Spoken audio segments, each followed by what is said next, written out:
Hello friends, welcome back to this channel. लक्ष्य तक आपके साथ स्वागत है आप सभी का आपके अपने इस चैनल में। तो गाइज, आज के लेक्चर में हम लोग डिस्कस करने वाले हैं मार्च की क्रॉनिकल, मार्च 2025 की। इसमें जनवरी के जो भी न्यूज़ हैं, इंपॉर्टेंट न्यूज़ हैं, वो कवर किए गए हैं। तो इस तरीके से हम लोग क्या करेंगे कि अगस्त तक की जो न्यूज़ है वो कवर करेंगे, जनवरी से लेकर के अगस्त तक की। ठीक है, क्योंकि जनवरी से लेकर सितंबर तक की करेंगे। अक्टूबर में एग्ज़ाम है, अक्टूबर में पीएसएस की एग्ज़ाम है, तो उसको देखते हुए जो भी इम्पोर्टेंट है तो वो इस लेक्चर में आपको प्रोवाइड किया जाएगा, जितने भी इम्पोर्टेंट है। तो चलिए स्टार्ट करते हैं। पूरे 100+ क्वेश्चंस आपको इसमें मिलेंगे।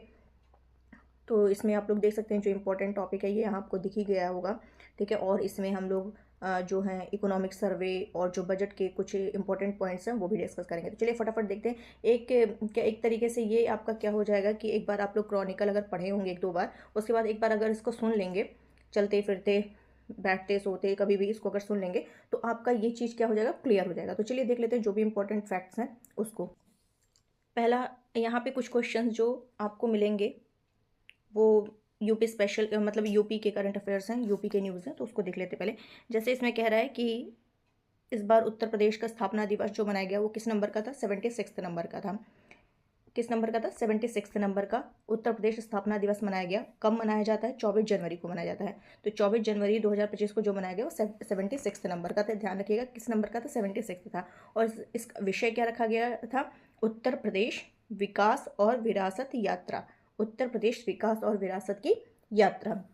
अगर हम बात करें कि इसका गठन कब हुआ था, तो 24 जनवरी 1905 को इसका गठन हुआ था, जब गवर्नर जनरल ने यूनाइटेड प्रोविंस का नाम बदल करके उत्तर प्रदेश रखा था। ठीक है, तो ये ध्यान रखिएगा कब इसका गठन हुआ था, 24 जनवरी 1950 को रखा गया था। और 1834 तक बंगाल प्रेसिडेंसी का ये हिस्सा रहा। फिर क्या होता है, 1877 में उत्तर पश्चिमी प्रांत और अवध के रूप में ये जाना गया। कुछ इंपॉर्टेंट फैक्ट है, बस आपको ये ध्यान रखना है कि इस बार ये 76वां मनाया गया। ठीक है, और इसका गठन कब हुआ था, 1950 में हुआ था। आगे चलते हैं। नेक्स्ट जो हमारा न्यूज़ है, अंतर्देशीय जल परिवहन का नया क्षेत्रीय कार्यालय कहाँ स्थापित किया गया है। अंतर्देशीय जल परिवहन का नया क्षेत्रीय जो कार्यालय है वो वाराणसी में स्थापित किया गया है। इसका उद्देश्य क्या है कि जो राष्ट्रीय जल मार्ग वन है, गंगा नदी का विकास करना और अंतर्देशीय जल परिवहन बुनियादी ढांचे में क्या करना, सुधार करना। ये जो अंतर्राष्ट्रीय जल मार्ग प्राधिकरण है, इसके देश में अब कुल कितने क्षेत्रीय कार्यालय हो चुके हैं, 6 क्षेत्रीय कार्यालय अभी जो हुआ है वाराणसी में हुआ है। और टोटल अब कितने हो चुके हैं, कुल 6 हो चुके हैं। तो ये इंपॉर्टेंट पॉइंट था, ये भी आपको ध्यान रखना है। नेक्स्ट देखते हैं न्यूज़ क्या है।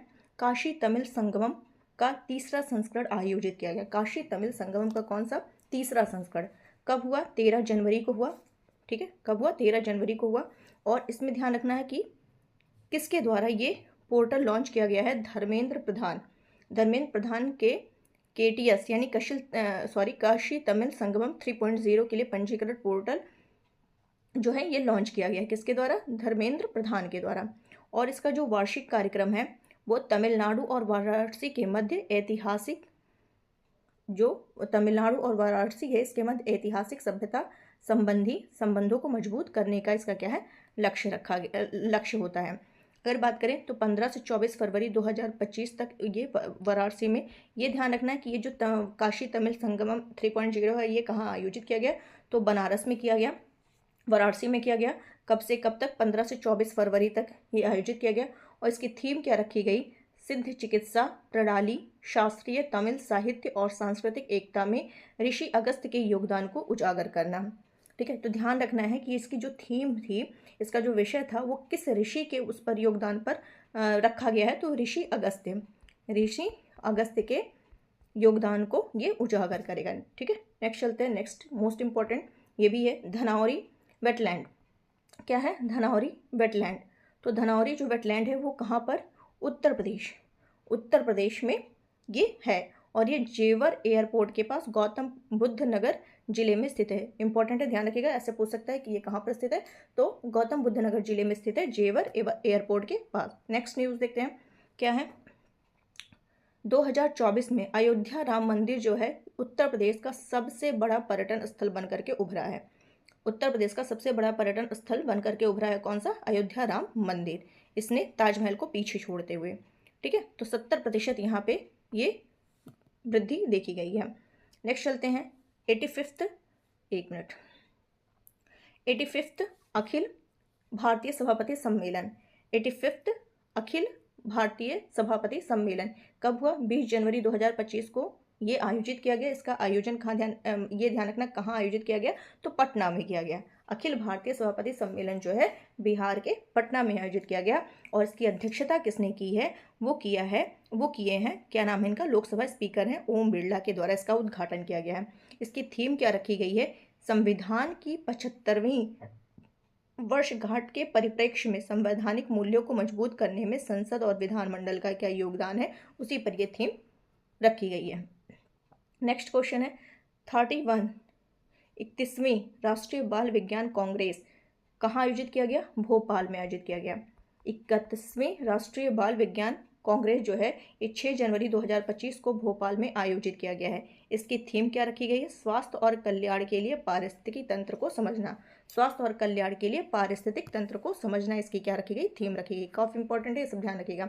नेक्स्ट न्यूज़ में था एक वन्यजीव अभ्यारण्य है जिसका नाम है नाहरगढ़ वन्यजीव अभ्यारण्य। ये कहाँ पर है? राजस्थान में है। बहुत डीप चला जाएगा तो राजस्थान में पूछ लेगा कहाँ पर? जयपुर, उदयपुर, कहाँ पर? तो जयपुर में, राजस्थान के जयपुर में नाहरगढ़ वन्यजीव अभ्यारण्य ये न्यूज़ में था, तो इसलिए मैंने इसको यहाँ ले लिया। आगे चलते हैं नेक्स्ट न्यूज़, बिरहोर जनजाति। ये भी जनजाति चर्चा में थी, क्यों? चलिए देख लेते हैं कि चर्चा में क्यों थी। बाल विवाह के खिलाफ आंदोलन में इन्होंने भाग लिया, तो इसके लिए चर्चा में, तो ये ध्यान लेते, ये नहीं पूछेगा कि किसके खिलाफ आंदोलन भाग लिया, इसलिए चर्चा में बस ये ध्यान रखना कि बिरहोर जनजाति मुख्य रूप से कहाँ निवास करती है? तो ये झारखंड में। कहाँ पर? झारखंड में। और ये जो जनजाति है वो अर्ध खानाबदोश है, ठीक है। और कहाँ कहाँ? झारखंड के साथ साथ छत्तीसगढ़, उड़ीसा में भी ये पाई जाती हैं। और ये जो हैं इनके जो सर्वोच्च देवता हैं उनको क्या कहा जाता है? सिंह बोंगा। आगे चलते हैं, नेक्स्ट न्यूज़ देख लेते हैं, एक मिनट। एक है योजना है जिसका नाम है मैया सम्मान योजना। क्या है? मैया सम्मान योजना। ये पूछ सकता है कि मैया सम्मान योजना किस राज्य की है? तो ये है झारखंड की। तो झारखंड के जो सीएम हैं, जो मुख्यमंत्री हैं हेमंत सोरेन, उन्हीं के द्वारा ये योजना शुरू की गई है। मैया सम्मान योजना कहाँ की है? ये झारखंड की है, ध्यान रखिएगा, इंपॉर्टेंट है। इसका उद्देश्य क्या है? मैया, नाम से ही पता चल रहा है, मैया यानी कि जो महिलाएं हैं, जो लेडीज़ हैं, उनको क्या करना है? सशक्त बनाना है, उनकी आर्थिक स्थिति को क्या करना है? सुधारना है। और ये जो योजना थी ये शुरू हुई थी अगस्त 2024 में शुरू हुई थी।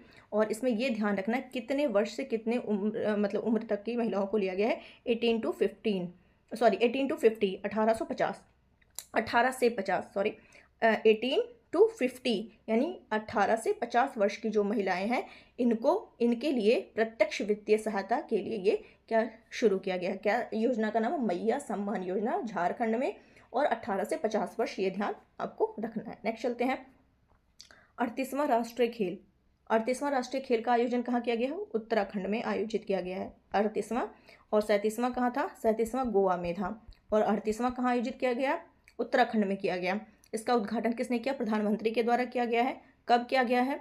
तो 28 जनवरी से ये स्टार्ट हुआ, 28 जनवरी से 14 फरवरी तक ये चला है, ठीक है, ये ध्यान रखना। आगे चलते हैं, नेक्स्ट, शहीद माधो सिंह हाथ खर्चा योजना। ये भी ध्यान रखिएगा योजना कि शहीद माधो सिंह हाथ खर्चा योजना कहाँ पर? ओडिशा में। बहुत डीप चला गया तो पूछ लेगा ओडिशा के कहाँ पर? तो भुवनेश्वर में। ओडिशा के भुवनेश्वर में ये योजना शुरू की गई। वहाँ के जो मुख्यमंत्री हैं मोहन चंद्र मांझी के द्वारा ये स्टार्ट किया गया है। उद्देश्य क्या है? तो ये जो एसटी हैं, ठीक है, ये जो एसटी हैं, अनुसूचित जनजाति हैं, उनके छात्रों के बीच स्कूल छोड़ने की जो दर है उसको क्या करना है? कम करना है। एसटीज़ के जो छात्र हैं उनके बीच जो स्कूल छोड़ने की दर को कम करना शहीद माधो सिंह हाथ खर्चा योजना का क्या है? उद्देश्य है। अगर बात करें माधो सिंह, ये माधो सिंह जी क्या है, मतलब ये कौन है? तो माधो सिंह स्वतंत्रता संग्राम में प्रमुख व्यक्ति हैं। 1857 में स्वतंत्रता संग्राम में इन्होंने ओडिशा में आदिवासी विद्रोह का क्या किया था? नेतृत्व किया था। तो इस तरीके से माधो सिंह के नाम पर ये स्टार्ट किया गया है। नेक्स्ट क्वेश्चन है, नेक्स्ट न्यूज़ है हर घर कनेक्टिविटी कार्यक्रम। हर घर कनेक्टिविटी कार्यक्रम जो शुरू किया गया है वो किसके द्वारा? गुजरात के द्वारा स्टार्ट किया गया। गुजरात ने ये पहले स्टार्ट किया है। कौन सा? हर घर कनेक्टिविटी कार्यक्रम, 8 जनवरी 2025 को। नेक्स्ट गुजरात की ही न्यूज़ है। क्या है? पहली तटीय और वैडर पक्षी जनगणना। पहली तटीय और वैडर पक्षी जनगणना ये कहाँ पर? गुजरात सरकार के द्वारा स्टार्ट की गई है। और भारत की ये पहली ऐसी जनगणना, भारत की पहली तटीय और वैदर पक्षी जनगणना है जो गुजरात के द्वारा स्टार्ट की गई है। और यह जनगणना गुजरात के जामनगर के समुद्री राष्ट्रीय, ध्यान रखिएगा, कौन से, जामनगर के समुद्री राष्ट्रीय उद्यान और अभ्यारण्य में ये आयोजित की गई 3 से 5 जनवरी को। 3 से 5 जनवरी। अब ये डेट तो, हर चीज़ का डेट तो याद नहीं हो पाएगा, लेकिन मेन पॉइंट तो आपको ध्यान में रखना है। भारत का पहला समुद्री राष्ट्रीय उद्यान है ये जो है जामनगर, जामनगर का जो समुद्री राष्ट्रीय उद्यान अभ्यारण्य है, ये क्या है, भारत का पहला समुद्री राष्ट्रीय उद्यान है। ओखा और नवलाखी के मध्य 170 किलोमीटर के तटवर्ती क्षेत्र में ये फैला हुआ है। किसके किसके मध्य, ओखा और नवलाखी के बीच में ये फैला हुआ है। नेक्स्ट चलते हैं। अब क्वेश्चन क्या कह रहा है कि समान नागरिक संहिता लागू करने वाला देश का पहला राज्य कौन सा है, दैट इज उत्तराखंड। समान नागरिक संहिता लागू करने वाला देश का पहला राज्य उत्तराखंड है। उत्तराखंड के सीएम कौन है, पुष्कर सिंह धामी। और ये डेट ध्यान रखिएगा क्योंकि इंपॉर्टेंट टॉपिक है, पॉलिटी का है। आर्टिकल 44 में ये आता है समान नागरिक संहिता, ठीक है। तो ये शायद पेट में भी ये क्वेश्चन आया हुआ था। 27 जनवरी 2025 को लागू, ये नहीं पूछा था कौन है, ये पूछा था समान नागरिक संहिता किस आर्टिकल में है, यही शायद पूछा था। तो 27 जनवरी 2025 को लागू किया गया है। ये ध्यान रखिएगा कि ये उत्तराखंड में जो है 27 जनवरी 2025 को लागू किया गया है। आर्टिकल 44 के तहत ये आता है। और आर्टिकल जो 36 से 51 है, 36 से 51, ये नीति निर्देशक तत्व में आता है। नीति निर्देशक तत्व में भाग 4 के नीति निर्देशक तत्व में 36 से 51 तक आता है। तो 36 से 51 के बीच में जो 44 है, ये क्या है, समान नागरिक संहिता है, इसमें ये शामिल है। और आर्टिकल 342 जो है, आर्टिकल 342 ये क्या कहता है कि जो एसटी हैं, जो अनुसूचित जनजाति हैं, शेड्यूल ट्राइब्स हैं, इन पर जो है समान नागरिक संहिता, यूनिफॉर्म सिविल कोड जो है वो लागू नहीं होगा। तो ये भी ध्यान रखिए कौन सा आर्टिकल कहता है, 342 कहता है। तो इंपॉर्टेंट टॉपिक है, ये भी आपको पॉलिटी से रिलेटेड है, ये ध्यान रखना है। नेक्स्ट क्वेश्चन क्या है, 76वां गणतंत्र दिवस। इस बार जो गणतंत्र दिवस मनाया गया 26 जनवरी को, किस नंबर का था, वो था 76 नंबर का था। ये तो सबको पता है 26 जनवरी को मनाते, इसमें कुछ नया तो है नहीं, बस थीम आप ध्यान रखिएगा कि पहले तो यह किस नंबर का था, 76, और थीम रखना है स्वर्णिम भारत विरासत और विकास, स्वर्णिम भारत विरासत और विकास। और समारोह का नेतृत्व राष्ट्रपति जी के द्वारा किया गया। इस बार जो चीफ गेस्ट थे वो इंडोनेशिया के राष्ट्रपति थे। ध्यान रखना है कि किस देश के थे, इंडोनेशिया के थे। उनका नाम क्या था, ये भी ध्यान रखना है, प्रबोवो सुबियांतो।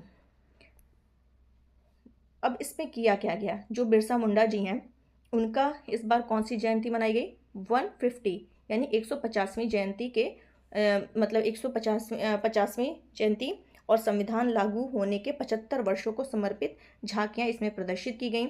पहली बार तीनों सेनाओं की संयुक्त झांकी, ये भी ध्यान रखिएगा, पहली बार तीनों सेनाओं की संयुक्त झांकी किस नाम से, सशक्त और सुरक्षित भारत थी। जो तीनों सेनाओं की जो संयुक्त झांकी पेश की गई, प्रस्तुत की गई, वो सशक्त और सुरक्षित भारत थी, जिसमें संयुक्त ऑपरेशंस किसको, रूम्स को दिखाया गया। नेक्स्ट आते हैं महाकुंभ मेला।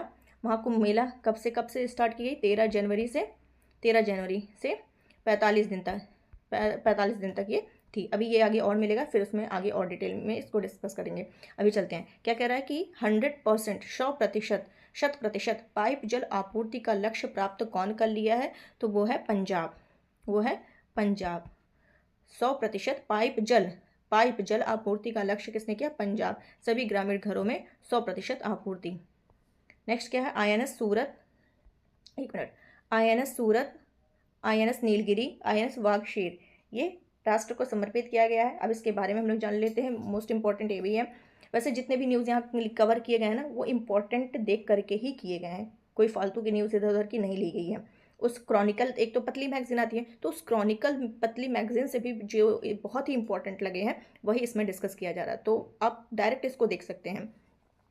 INS सूरत जो है 15 जनवरी को प्रधानमंत्री ने नौसेना डॉकयार्ड मुंबई में इन तीनों उन्नत नौसैनिक प्लेटफॉर्म को समर्पित किया। स्वदेशी रूप से निर्मित है ये। INS सूरत की बात करें तो यहाँ से पूछ सकता है कि ये सब हैं क्या।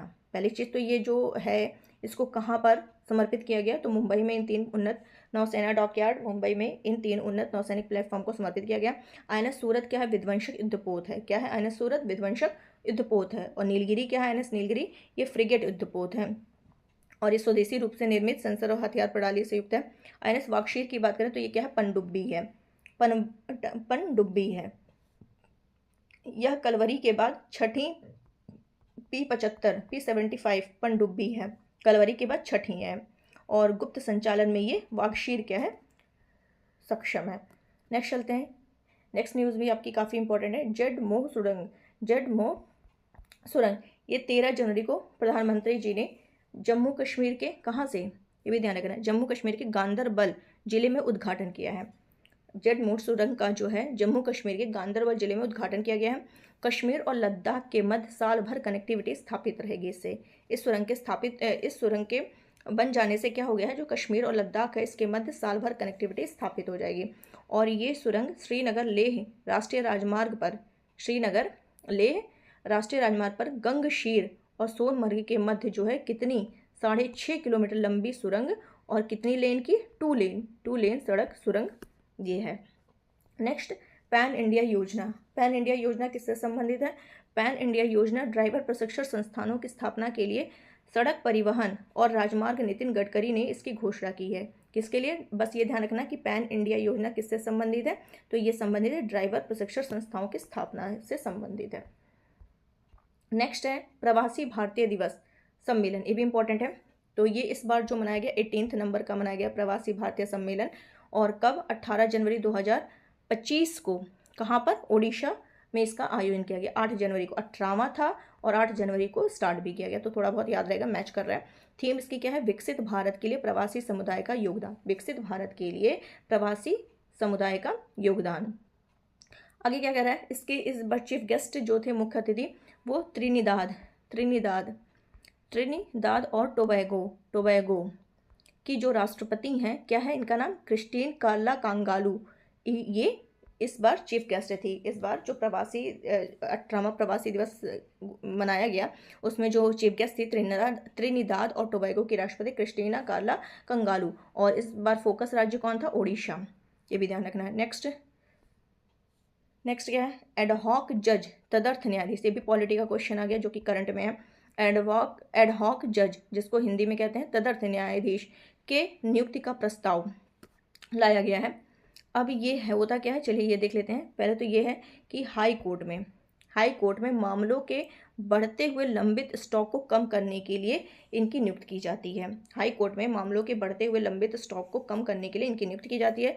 और आर्टिकल 224A 224 का ए जो है ये क्या कहता है कि हाई कोर्ट में जो सेवानिवृत्त न्यायाधीश हैं उनकी अस्थायी नियुक्ति के लिए, परमानेंट नहीं, इनको अस्थायी, मतलब जब वो लंबित स्टॉक कम करने के लिए किया जाएगा, जब वो कम हो जाएगा तो फिर इनका मतलब इसीलिए कहा गया कि अस्थायी नियुक्ति के लिए, बस उतने के लिए इसमें इनकी अनुमति है। और ये कौन सा संशोधन किया गया था? 15वां। ये भी ध्यान रखिए कि संशोधन के द्वारा ये किया गया, क्योंकि 224A है तो ए जब जुड़ता है, ए बी ये सब जब जुड़ता है तो संशोधन के थ्रू ही, तो 15th संशोधन 1963 के उसमें ये किया गया। आगे चलते हैं। अगले मुख्य चुनाव आयुक्त की चयन प्रक्रिया में बदलाव। अगले मुख्य चुनाव आयुक्त की चयन प्रक्रिया में बदलाव किया गया है।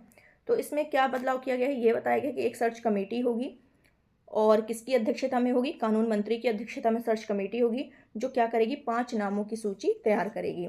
इस कमेटी में 5 नामों की सूची कानून मंत्री की अध्यक्षता में होगी, जो इसमें क्या करेगी? 5 नामों की सूची तैयार करेगी।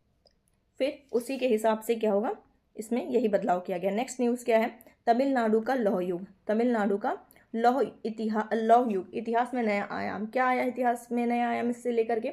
यही कि तमिलनाडु में लौह युग की शुरुआत को वैश्विक इतिहास में 2000 साल पीछे ले जाने का इसमें क्या किया है? दावा किया गया है। ये कहा गया कि जो तमिलनाडु में लौह युग का प्रमाण मिला है वो कब तक जाना जा रहा है? 3345 ईसा पूर्व तक जाता है। 3345 ईसा पूर्व तक जाता है। और ये जो खोज है ये हित्ताइट साम्राज्य यानी 1300 ईसा पूर्व को लौह युग का केंद्र मानने वाली धारणा को चुनौती देता है। जो हित्ताइट साम्राज्य 1300 ईसा पूर्व है ये इसी का केंद्र लौह युग का माना जा रहा था, तो इसकी धारणा को ये चुनौती दे रहा है। अब इसमें बताया गया कि उत्तर भारत का जो तांबा युग है और दक्षिण भारत का जो लौह युग है उसके समकालीन होने की इसमें क्या किया गया है? ये संभावना जताई गई है। तो ये ध्यान रखिएगा, अगर पूछ ले कि लौह युग इतिहास में नया आयाम किस राज्य में ये सब हुआ गया है तो तमिलनाडु आपको ध्यान रखना है। नेक्स्ट है आपका world monuments funds, WWF, world monuments fund, sorry WWF नहीं है, WMF है, वही तो मैं कह रही हूँ, ध्यान नहीं दिया। वर्ल्ड मॉन्यूमेंट्स फंड ने क्या किया, ये भी इंपॉर्टेंट है कि पूछ लेगा किस नदी के उसमें किया गया, तो मूसी नदी। मूसी नदी हैदराबाद किस नदी के किनारे, मूसी नदी के। तो इसने मूसी के किनारे स्थित जो ऐतिहासिक इमारत हैं उनको विश्व स्मारक वाच्य सूची में शामिल किया है। किसने, WMF वर्ल्ड मॉन्यूमेंट्स फंड ने मूसी नदी के किनारे जो ऐतिहासिक इमारत हैं जो स्थित हैं उनको विश्व स्मारक वाच्य सूची में शामिल किया। नेक्स्ट न्यूज़, कनुमा पंडुगा इंपॉर्टेंट है ये भी, कि पशुधन का उत्सव ये मनाया जाता है कहाँ पर, आंध्र प्रदेश में। आंध्र प्रदेश में मनाया जाता है। मकर संक्रांति के साथ मनाया जाने वाला एक जीवंत फसल उत्सव है। नेक्स्ट, हड़प्पा सभ्यता की प्राचीन लिपि को समझने का प्रयास जो करेगा ये उसको $1 मिलियन का पुरस्कार दिया जाएगा। ये किस राज्य सरकार ने घोषणा की है, तमिलनाडु ने। तो जो भी प्रयास करना चाहता है जा सकता है। चलिए नेक्स्ट न्यूज़ है ULI इसका फुल फॉर्म है यूनिफाइड लैंडिंग इंटरफेस। तो ये क्या है, तो RBI ने क्या किया है, भारतीय रिजर्व बैंक ने क्या किया है, ऋण प्रक्रिया को सुव्यवस्थित करने के लिए इसको डिज़ाइन किया। तो पूछ सकता है इकोनॉमिक का ये कि ULI किससे संबंधित है, तो RBI द्वारा ऋण प्रक्रिया को सुव्यवस्थित करने के लिए यह डिज़ाइन किया गया है। नेक्स्ट क्या है, भारत की डिजिटल अर्थव्यवस्था पर एक व्यापक रिपोर्ट जारी की गई। पहले तो यह ध्यान रखना है कि किसके द्वारा जारी की गई। अगर डिजिटल अर्थव्यवस्था की बात की जा रही है तो इलेक्ट्रॉनिक और सूचना प्रौद्योगिकी मंत्रालय द्वारा 22 जनवरी 2025 को ये रिपोर्ट जारी की। अब इस रिपोर्ट में बताता क्या है, ये बताता है कि 2022-23 में जो डिजिटल अर्थव्यवस्था है उसने राष्ट्रीय आय में लगभग 11.74% का योगदान किया है, ठीक, और 14.67 मिलियन श्रमिकों को रोजगार प्रदान किया है। तो ये तो जब आप आंसर लिखें तो उसके में काम आ सकता है, इसलिए मैंने ये फैक्ट्स ले लिए हैं। आगे चलते हैं। भारत की गैर जीवाश्म ईंधन ऊर्जा क्षमता कहाँ तक पहुँच गई है, 217 गीगावाट तक पहुँच गई। इंपॉर्टेंट है ये, ध्यान रखिएगा कि भारत की गैर जीवाश्म ईंधन ऊर्जा क्षमता कहाँ तक पहुँच गई है, 217 गीगावाट तक पहुँच गई है। अक्षय ऊर्जा में वृद्धि दर्ज की गई है, जिसने पिछले वर्ष 24.5 गीगावाट सौर और 3.4 गीगावाट पवन क्षमता इसमें ऐड की गई है, जोड़ी गई है। सौर इंस्टॉलेशन की बात करें, सौर इंस्टॉलेशन में राजस्थान टॉप पर। इंपॉर्टेंट है पॉइंट है, ध्यान रखिएगा कि पूछ लेगा कि सौर इंस्टॉलेशन में टॉप 2 राज्य या 3 राज्य जो भी हैं तो उनको बताइए। तो कौन कौन से आपको याद होना चाहिए, राजस्थान है, गुजरात है, तमिलनाडु है, ठीक है, राजस्थान, गुजरात, तमिलनाडु है। वहीं पवन ऊर्जा क्षमता में वृद्धि दर्ज करने वाले राज्य हैं तो गुजरात पहले पे हो जाएगा। उसमें जो था सौर वाले में राजस्थान पहले पे है, गुजरात सेकंड पे है, लेकिन पवन ऊर्जा में देखें तो गुजरात फर्स्ट पे है और सेकंड पे कर्नाटक हो जाएगा और तीसरे पे तमिलनाडु हो जाएगा। तमिलनाडु सौर में भी थर्ड पे था और पवन में भी थर्ड पर है। क्लियर, आगे चलते हैं। क्या कह रहा है, 2030 तक लक्ष्य क्या रखा गया कि 2030 तक 2030 तक जो 500 गीगावाट है, 500 गीगावाट गैर जीवाश्म ईंधन आधारित ऊर्जा क्षमता प्राप्ति के लिए ये लोग क्या हैं, प्रतिबद्ध हैं। कुल स्थापित अक्षय ऊर्जा क्षमता में 47% के साथ सौर ऊर्जा अक्षय ऊर्जा वृद्धि में अग्रणी योगदानकर्ता के रूप में स्थापित उभरी हैं, ठीक है। आगे चलते हैं। नेक्स्ट है, ये ध्यान रखना है, इसमें क्या ध्यान रखना है आपको कि राजकोषीय स्वास्थ्य सूचकांक कौन जारी करता है। पहला इंपॉर्टेंट पॉइंट है कि कौन जारी करता है राजकीय स्वास्थ्य सूचकांक, तो वो कौन जारी करता है, नीति आयोग द्वारा जारी किया जाता है। और दूसरा पॉइंट इसमें क्या इंपॉर्टेंट है कि इसमें जो है तो जारी किया गया 2025 में, लेकिन इसमें जो किसके आधार पर, 2022-23 के आधार पर ये रिपोर्ट तैयार की गई है। तो उसमें जो सर्वश्रेष्ठ प्रदर्शन करने वाले राज्य हैं उनमें कितने राज्यों में, 18 राज्य को लिया गया है। ध्यान रखिएगा, ये एक एक पॉइंट यहाँ पे इंपॉर्टेंट है कि 18 राज्यों को इसमें लिया गया है और उन 18 राज्यों में जो ओडिशा है वो टॉप रहा है। ओडिशा जो है इस सूचकांक में, राजकोषीय स्वास्थ्य सूचकांक में जो है ओडिशा टॉप रहा है और छत्तीसगढ़ सेकेंड, ओडिशा फर्स्ट पे है, छत्तीसगढ़ सेकेंड पर है और गोवा थर्ड पर है। ओडिशा, छत्तीसगढ़, गोवा। क्लियर। यह इंडेक्स राज्यों के GSDP, राजस्व संग्रह, सार्वजनिक व्यय, राजकोषीय स्थिरता पर क्या होती है, आधारित होती है। नेक्स्ट न्यूज़ है, दुनिया का सबसे बड़ा कॉफी उत्पादक देश कौन सा है, तो क्रमशः 3 आपको याद रखना चाहिए कि ब्राज़ील, वियतनाम, कोलंबिया। क्या क्या है, ब्राज़ील, वियतनाम, कोलंबिया। अब अपने भारत की बात करें तो भारत इस दृष्टि से 7वें नंबर पर है। First, second, third, Brazil, Vietnam, Colombia, Bharat 7वें नंबर पर। और ये देखा जाए तो कॉफ़ी सबसे ज़्यादा पश्चिमी और जो पूर्वी घाट है वहाँ उगाई जाती है। और भारत के राज्यों में देखें तो कर्नाटक ले लीजिए, कर्नाटक जो है सबसे बड़ा उत्पादक है। कर्नाटक, केरल, तमिलनाडु क्रमशः, मोस्ट इंपॉर्टेंट ये भी पॉइंट है, कर्नाटक, केरल, तमिलनाडु, कर्नाटक, केरल, तमिलनाडु। नेक्स्ट चलते हैं, भारत में रबी फसल की बुआई कितनी हो गई है? 640 लाख हेक्टेयर से अधिक हो गई है। तो भारत में रबी फसल की बुआई जो है 640 लाख हेक्टेयर से अधिक हो गई है। और इस रबी फसल में भी, रबी फसल में तो बहुत सारे आते हैं, उसमें जो गेहूं की बुआई है वो 320 लाख हेक्टेयर तक पहुंच गया है। आगे चलते हैं, Bharat mobility global expo, Bharat mobility global expo 2025, ये क्या है? प्रधानमंत्री के द्वारा 17 जनवरी को ये इसका उद्घाटन किया गया। और इसमें किया क्या गया है कि जो इलेक्ट्रिक वाहन है उनकी बिक्री 640 गुना पिछले दशक में बढ़ी है। ठीक है, कुछ पॉइंट्स आपको ध्यान रखना है कि इसके क्या क्या किया गया, इसमें क्या बताया गया। और पिछले वर्ष भारतीय ऑटो उद्योग में लगभग 12% की वृद्धि हुई है। नेक्स्ट चलते हैं, QS world future skills index, इसका नाम क्या है? QS world future skills index. ये लंदन स्थित है, लंदन स्थित, इसका पूरा नाम है क्वेरेली, ठीक है, साइमंड्स द्वारा ये विकसित है। ये जो स्किल्स इंडेक्स है, QS world future skills index है, लंदन स्थित क्वेरेली साइमंड्स द्वारा विकसित है। और इसमें क्या किया गया है कि जो वैश्विक नौकरी है, बाजार की मांगों को पूरा करने के लिए देशों की तत्परता की ये रैंकिंग है। और इसमें भारत जो है 25वें स्थान के साथ 25वें स्थान पर है। और भारत ने कार्य का भविष्य श्रेणी में, किसमें? कार्य का भविष्य श्रेणी में शीर्ष स्थान प्राप्त। इसका मतलब है कि भविष्य में इतना कार्य क्रिएट कर देंगे, उस श्रेणी में देखा जाए तो शीर्ष स्थान पर है और इसमें 25वें नंबर पे है। नेक्स्ट है, 8वां वेतन आयोग की घोषणा कर दी गई है। चलिए इसको देख लेते हैं, भी इंपॉर्टेंट है। 8वां वेतन आयोग की घोषणा की गई है। इसमें 16 जनवरी को किसके द्वारा अब घोषणा की गई है कि ये होगा? तो सूचना और प्रसारण मंत्री के द्वारा की गई है। इसमें जो है, इसमें एक आयोग होगा जिसमें एक अध्यक्ष और 2 सदस्य होंगे, एक अध्यक्ष और 2 सदस्य। ये आयोग, मतलब आयोग जो है सभी केंद्र सरकार के कर्मचारियों के वेतन पेंशन को क्या करेगा? संशोधित करेगा। और 7वां वेतन आयोग का कार्यकाल कब समाप्त हो रहा है? 2026 में समाप्त होगा। फिर उसके बाद आपका 8वां वेतन आयोग लागू हो जाएगा। नेक्स्ट चलते हैं, नेक्स्ट क्या, RBI ने विदेशी मुद्रा विनियमन अधिनियम फेमा, इसका पूरा नाम क्या है? फेमा, ठीक है, फेमा। तो विदेशी मुद्रा विनियमन अधिनियम किसमें? ये भी याद रखना, 1999 में महत्वपूर्ण छूट हुई है। ताकि क्यों छूट हुई? ताकि जो सीमा पार लेन देन है वो भारतीय रुपए के उपयोग को क्या किया जा सके? बढ़ावा दिया जा सके।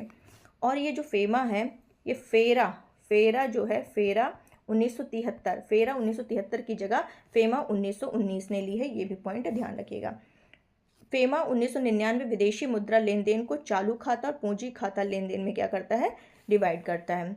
अब नेक्स्ट न्यूज़ है, ये भी इंपॉर्टेंट है। WPI के आधार वर्ष में संशोधन के लिए एक कार्य समूह का गठन किया गया है। और ये समूह का गठन 2 जनवरी को किया गया।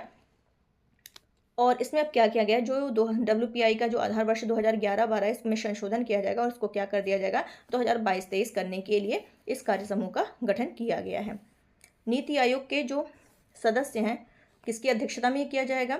WPI में जो संशोधन किया जा रहा है, तो नीति आयोग के सदस्य हैं प्रोफेसर रमेश चंद्र की अध्यक्षता में। कितने सदस्य? 18 सदस्यीय समूह का ये गठन किया जाएगा, मोस्ट इंपॉर्टेंट था।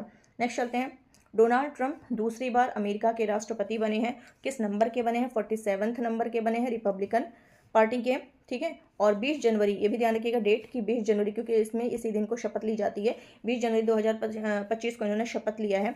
और इसमें आपको ये ध्यान रखना है कि रिपब्लिकन पार्टी के उम्मीदवार के रूप में चुनाव लड़े हैं और हिलेरी क्लिंटन को हराए। किसको हरा करके? हिलेरी क्लिंटन को हरा करके ये 47वें नंबर के राष्ट्रपति बने हैं।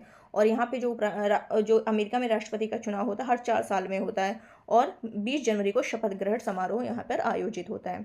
नेक्स्ट है, WEF का 55वां वार्षिक बैठक कहाँ हुआ है? दावोस में हुआ है। दावोस में कहाँ हुआ है? दावोस में हुआ है। इसका हेडक्वार्टर कहाँ है? जिनेवा में है। 1971 में स्थापित हुआ था। नेक्स्ट, भारत स्पेन द्विपक्षीय संबंध। स्पेन भारत का यूरोप में 6ठा सबसे बड़ा व्यापार साझेदार है। यूरोप का जो स्पेन है वो यूरोप में स्पेन जो है वो भारत का छठा सबसे बड़ा व्यापार साझेदार है। और 2026, ये ध्यान रखिएगा कि जो 2026 है साल, वो भारत स्पेन वर्ष के रूप में घोषित किया गया है। ये इंपॉर्टेंट लाइन है। आगे चलते हैं। भारत मालदीव रक्षा मंत्री की बैठक हुई है। कहाँ की गई है बैठक? नई दिल्ली में की गई है। एक मिनट, नई दिल्ली में बैठक की है। और भारत ने मालदीव की रक्षा उपकरण सामग्री सौंपी है। कौन कौन सी, ये देख लेते हैं। बर्थिंग उपकरण है, यूटिलिटी व्हीकल इसमें शामिल है। ठीक है, तो भारत और मालदीव के रक्षा मंत्री की बैठक हुई। आगे चलते हैं। नेक्स्ट न्यूज़ है वैश्विक पावर सिटी इंडेक्स 2024। वैश्विक पावर सिटी इंडेक्स 2024, इसमें क्या क्या है? ये एक फाउंडेशन है जिसका नाम है मोरी मेमोरियल फाउंडेशन। इसके द्वारा ये वैश्विक पावर सिटी इंडेक्स जारी किया जाता है। बस इसमें बस इतना ध्यान रखिए किसके द्वारा जारी किया गया, मोरी, और भारत इसमें 10वां स्थान है। बहुत इंपॉर्टेंट नहीं है, लेकिन हाँ कुछ इंपॉर्टेंट तो है ही, इसलिए मैंने ले लिया इसको। आगे चलते हैं। नेक्स्ट है 45 नंबर का। WTO का अभी कौन सा स्थापना दिवस मनाया गया है? वर्ल्ड ट्रेड ऑर्गेनाइजेशन का 30वां स्थापना दिवस मनाया गया। कब? 1 जनवरी 2025 को ये मनाया गया है। WTO की स्थापना कब हुई थी? 1995 में, 1995 में हुई थी। मराकेश समझौते के तहत हुई थी। उरुग्वे दौर, ये ध्यान रखिएगा, काफ़ी इंपॉर्टेंट, कई बार ये पूछा भी गया है कि 1995 में इसकी स्थापना मराकेश समझौते के तहत उरुग्वे दौर की वार्ता के बाद हुई थी। उरुग्वे दौर 1986 से 94 के बाद। अगर बात करें WTO, तो WTO ने किसका स्थान लिया? गैट का स्थान लिया। किसका? गैट का स्थान लिया है इसने। और गैट क्या है? सामान्य समझौता, टैरिफ और व्यापार है। ये क्या है? गैट सामान्य समझौता, टैरिफ और व्यापार है। WTO में प्रेजेंट टाइम में 166 सदस्य हैं। नेक्स्ट है स्क्रैम जेट इंजन का सफल प्रक्षेपण किया गया है। स्क्रैम जेट का सफल प्रक्षेपण किया गया है। किसके द्वारा? DRDO के द्वारा किया गया है। DRDO के द्वारा। ये है क्या? ये हाइपरसोनिक इंजन की सुपरसोनिक गति, ये हाइपरसोनिक इंजन जो सुपरसोनिक गति यानी मैक 5+ पर हवा और ईंधन जलाने में ये सक्षम है। नेक्स्ट चलते हैं। वैश्विक साइबर सुरक्षा आउटलुक 2025 रिपोर्ट जारी की गई है। किसके द्वारा? WEF के द्वारा जारी की गई। वैश्विक साइबर सुरक्षा आउटलुक 2025 रिपोर्ट WEF के द्वारा ये जारी की गई है। ये पूछता है कि ये रिपोर्ट किसके द्वारा जारी किया जाता है? तो वर्ल्ड इकोनॉमिक फोरम, वैश्विक आर्थिक मंच के द्वारा ये जारी की जाती है। बस इतना इसमें इंपॉर्टेंट है। नेक्स्ट मिशन मौसम, ये भी काफ़ी इंपॉर्टेंट न्यूज़ है। मिशन मौसम कब किया गया? 14 जनवरी को किया गया। और ये जो है मिशन मौसम जो है, इसको भारत मौसम विज्ञान विभाग के अभी मौसम विज्ञान विभाग जो है उसका 150वीं वर्षगांठ मनाई गई है। तो उस अवसर पर इस मिशन मौसम का शुभारंभ किया गया है। तो ये पूछ लेगा कि कब किया गया, ये भी ध्यान रखना है। और मौसम पूर्वानुमान और जलवायु प्रतिरोधी क्षमता को बढ़ाना इसका क्या है? उद्देश्य है। और ये भी ध्यान रखना कि पुणे में भारतीय उष्णकटिबंधीय मौसम विज्ञान संस्थान में एक क्लाउड चैम्बर स्थापित होगा। कहाँ होगा? पुणे में होगा। नेक्स्ट, दुनिया का सबसे बड़ा संपीड़ित वायु ऊर्जा भंडारण संयंत्र बनाया गया है। दुनिया का सबसे बड़ा संपीड़ित वायु ऊर्जा भंडारण संयंत्र बनाया किसके द्वारा बनाया गया? चीन के द्वारा बनाया गया। और उसका नाम क्या है? एक मिनट, इसका नाम क्या रखा गया है? चीन के द्वारा जो बनाया गया है, इसका नाम रखा गया, मैं लिख दे रही हूँ यहाँ पर, नेनजू, ये रखा गया इसका नाम, नेनजू 1 परियोजना के नाम से ये रखा गया। और बिजली उत्पादन क्षमता 300 मेगावाट और ऊर्जा भंडारण क्षमता 1500 मेगावाट। बिजली उत्पादन क्षमता 300 और ऊर्जा भंडारण क्षमता 1500 मेगावाट घंटा है। और प्रतिदिन 5 घंटे तक ऊर्जा ये छोड़ सकता है। आगे चलते हैं। भारत ने अंतरिक्ष में सफल डॉकिंग किया। काफ़ी इंपॉर्टेंट है, ये भी ध्यान रखना है। तो ये ध्यान रखना पहले कि 12 जनवरी 2025 को इसरो ने 12 जनवरी 2025 को इसरो ने पहली बार 2 उपग्रह को, जो डॉकिंग प्रक्रिया क्या होती है? जब 2 उपग्रहों को क्या किया जाता है? जोड़ा जाता है। 2 उपग्रहों को जोड़ने की प्रक्रिया डॉकिंग कहलाती है।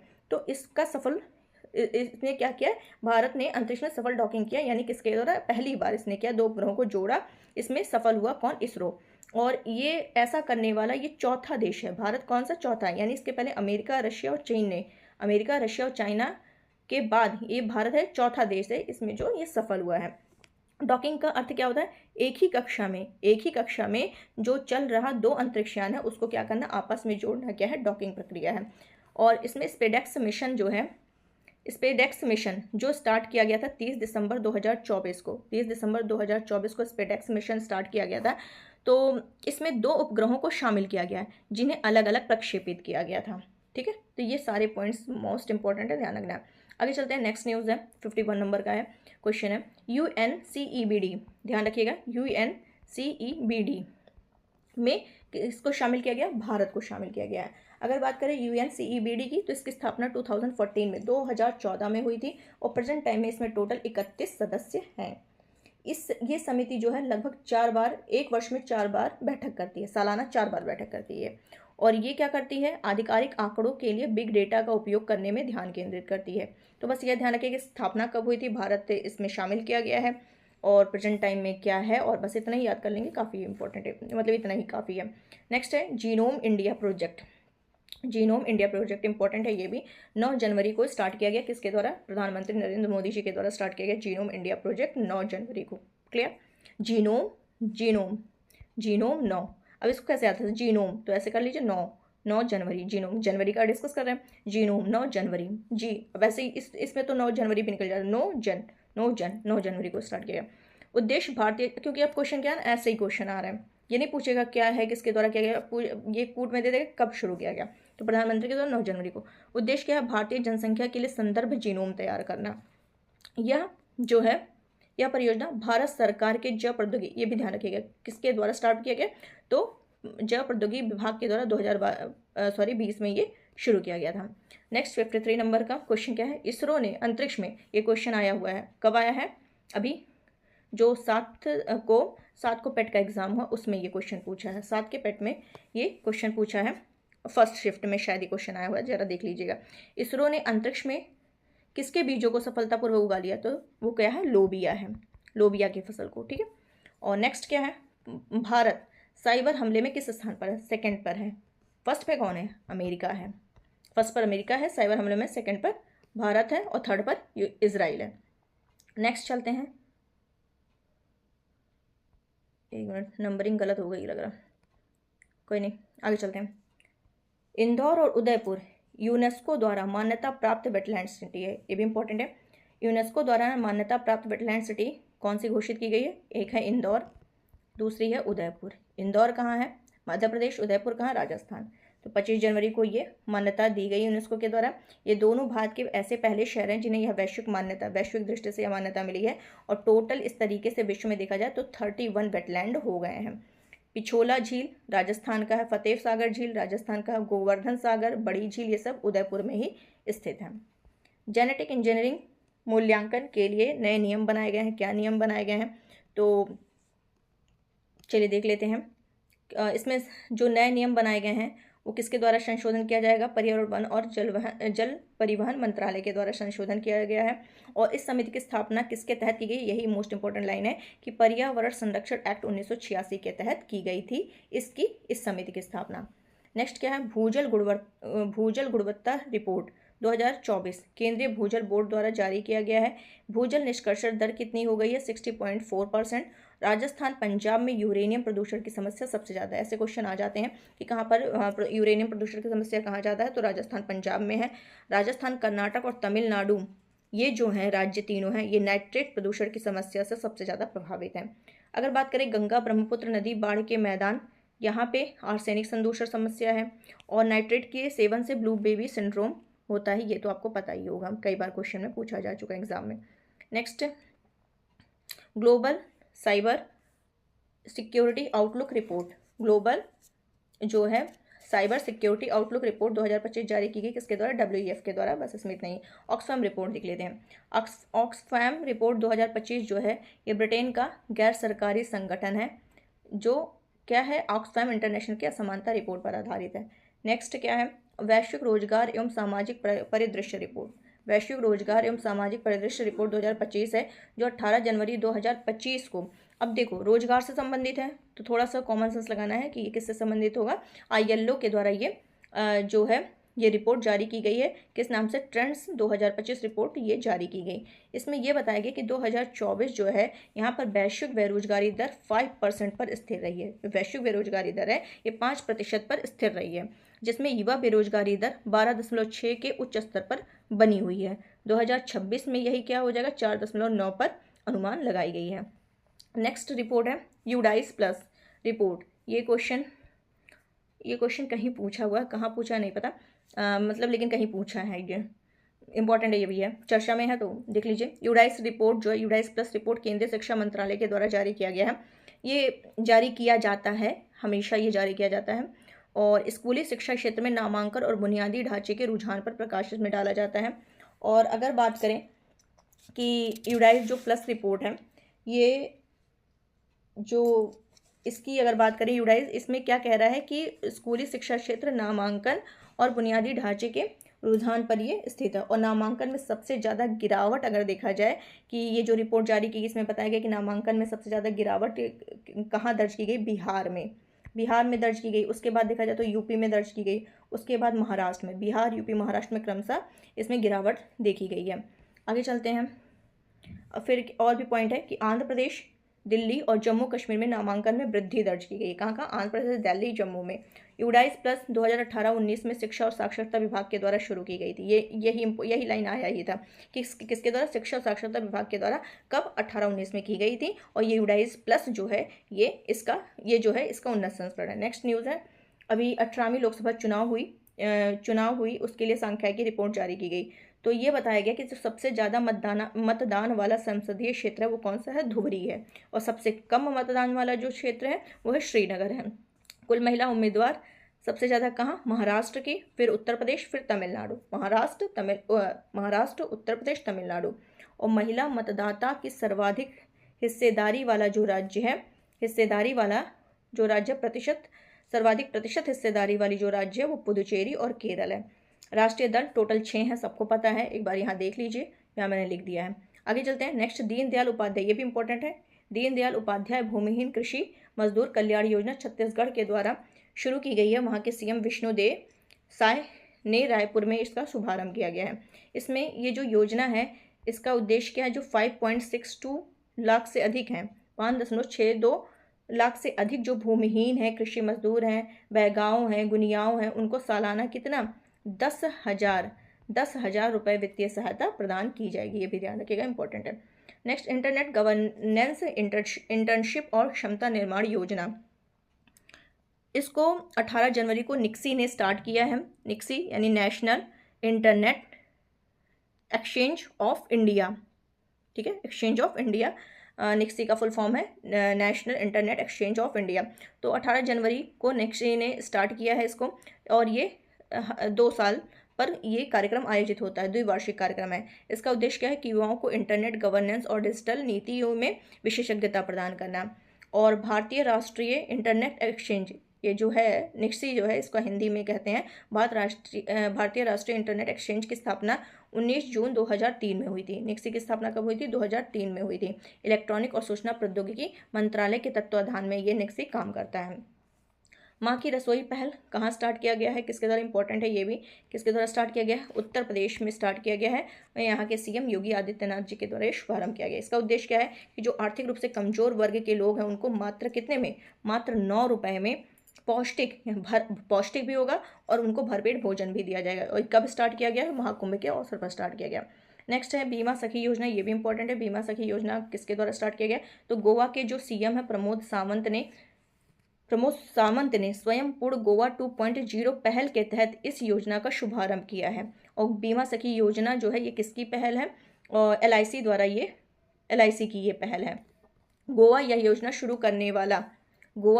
शुरू करने वाला हरियाणा के बाद दूसरा राज्य है, यानी हरियाणा पहले ये किया है, उसके बाद गोवा स्टार्ट किया है। और इसमें 18 से 70 वर्ष की आयु की जो 10वीं पास महिला हैं उनको सशक्त बनाना है। इसका उद्देश्य क्या है? कि 18 से 70 वर्ष की जो आयु की 10वीं पास महिला हैं उनको सशक्त बनाना है।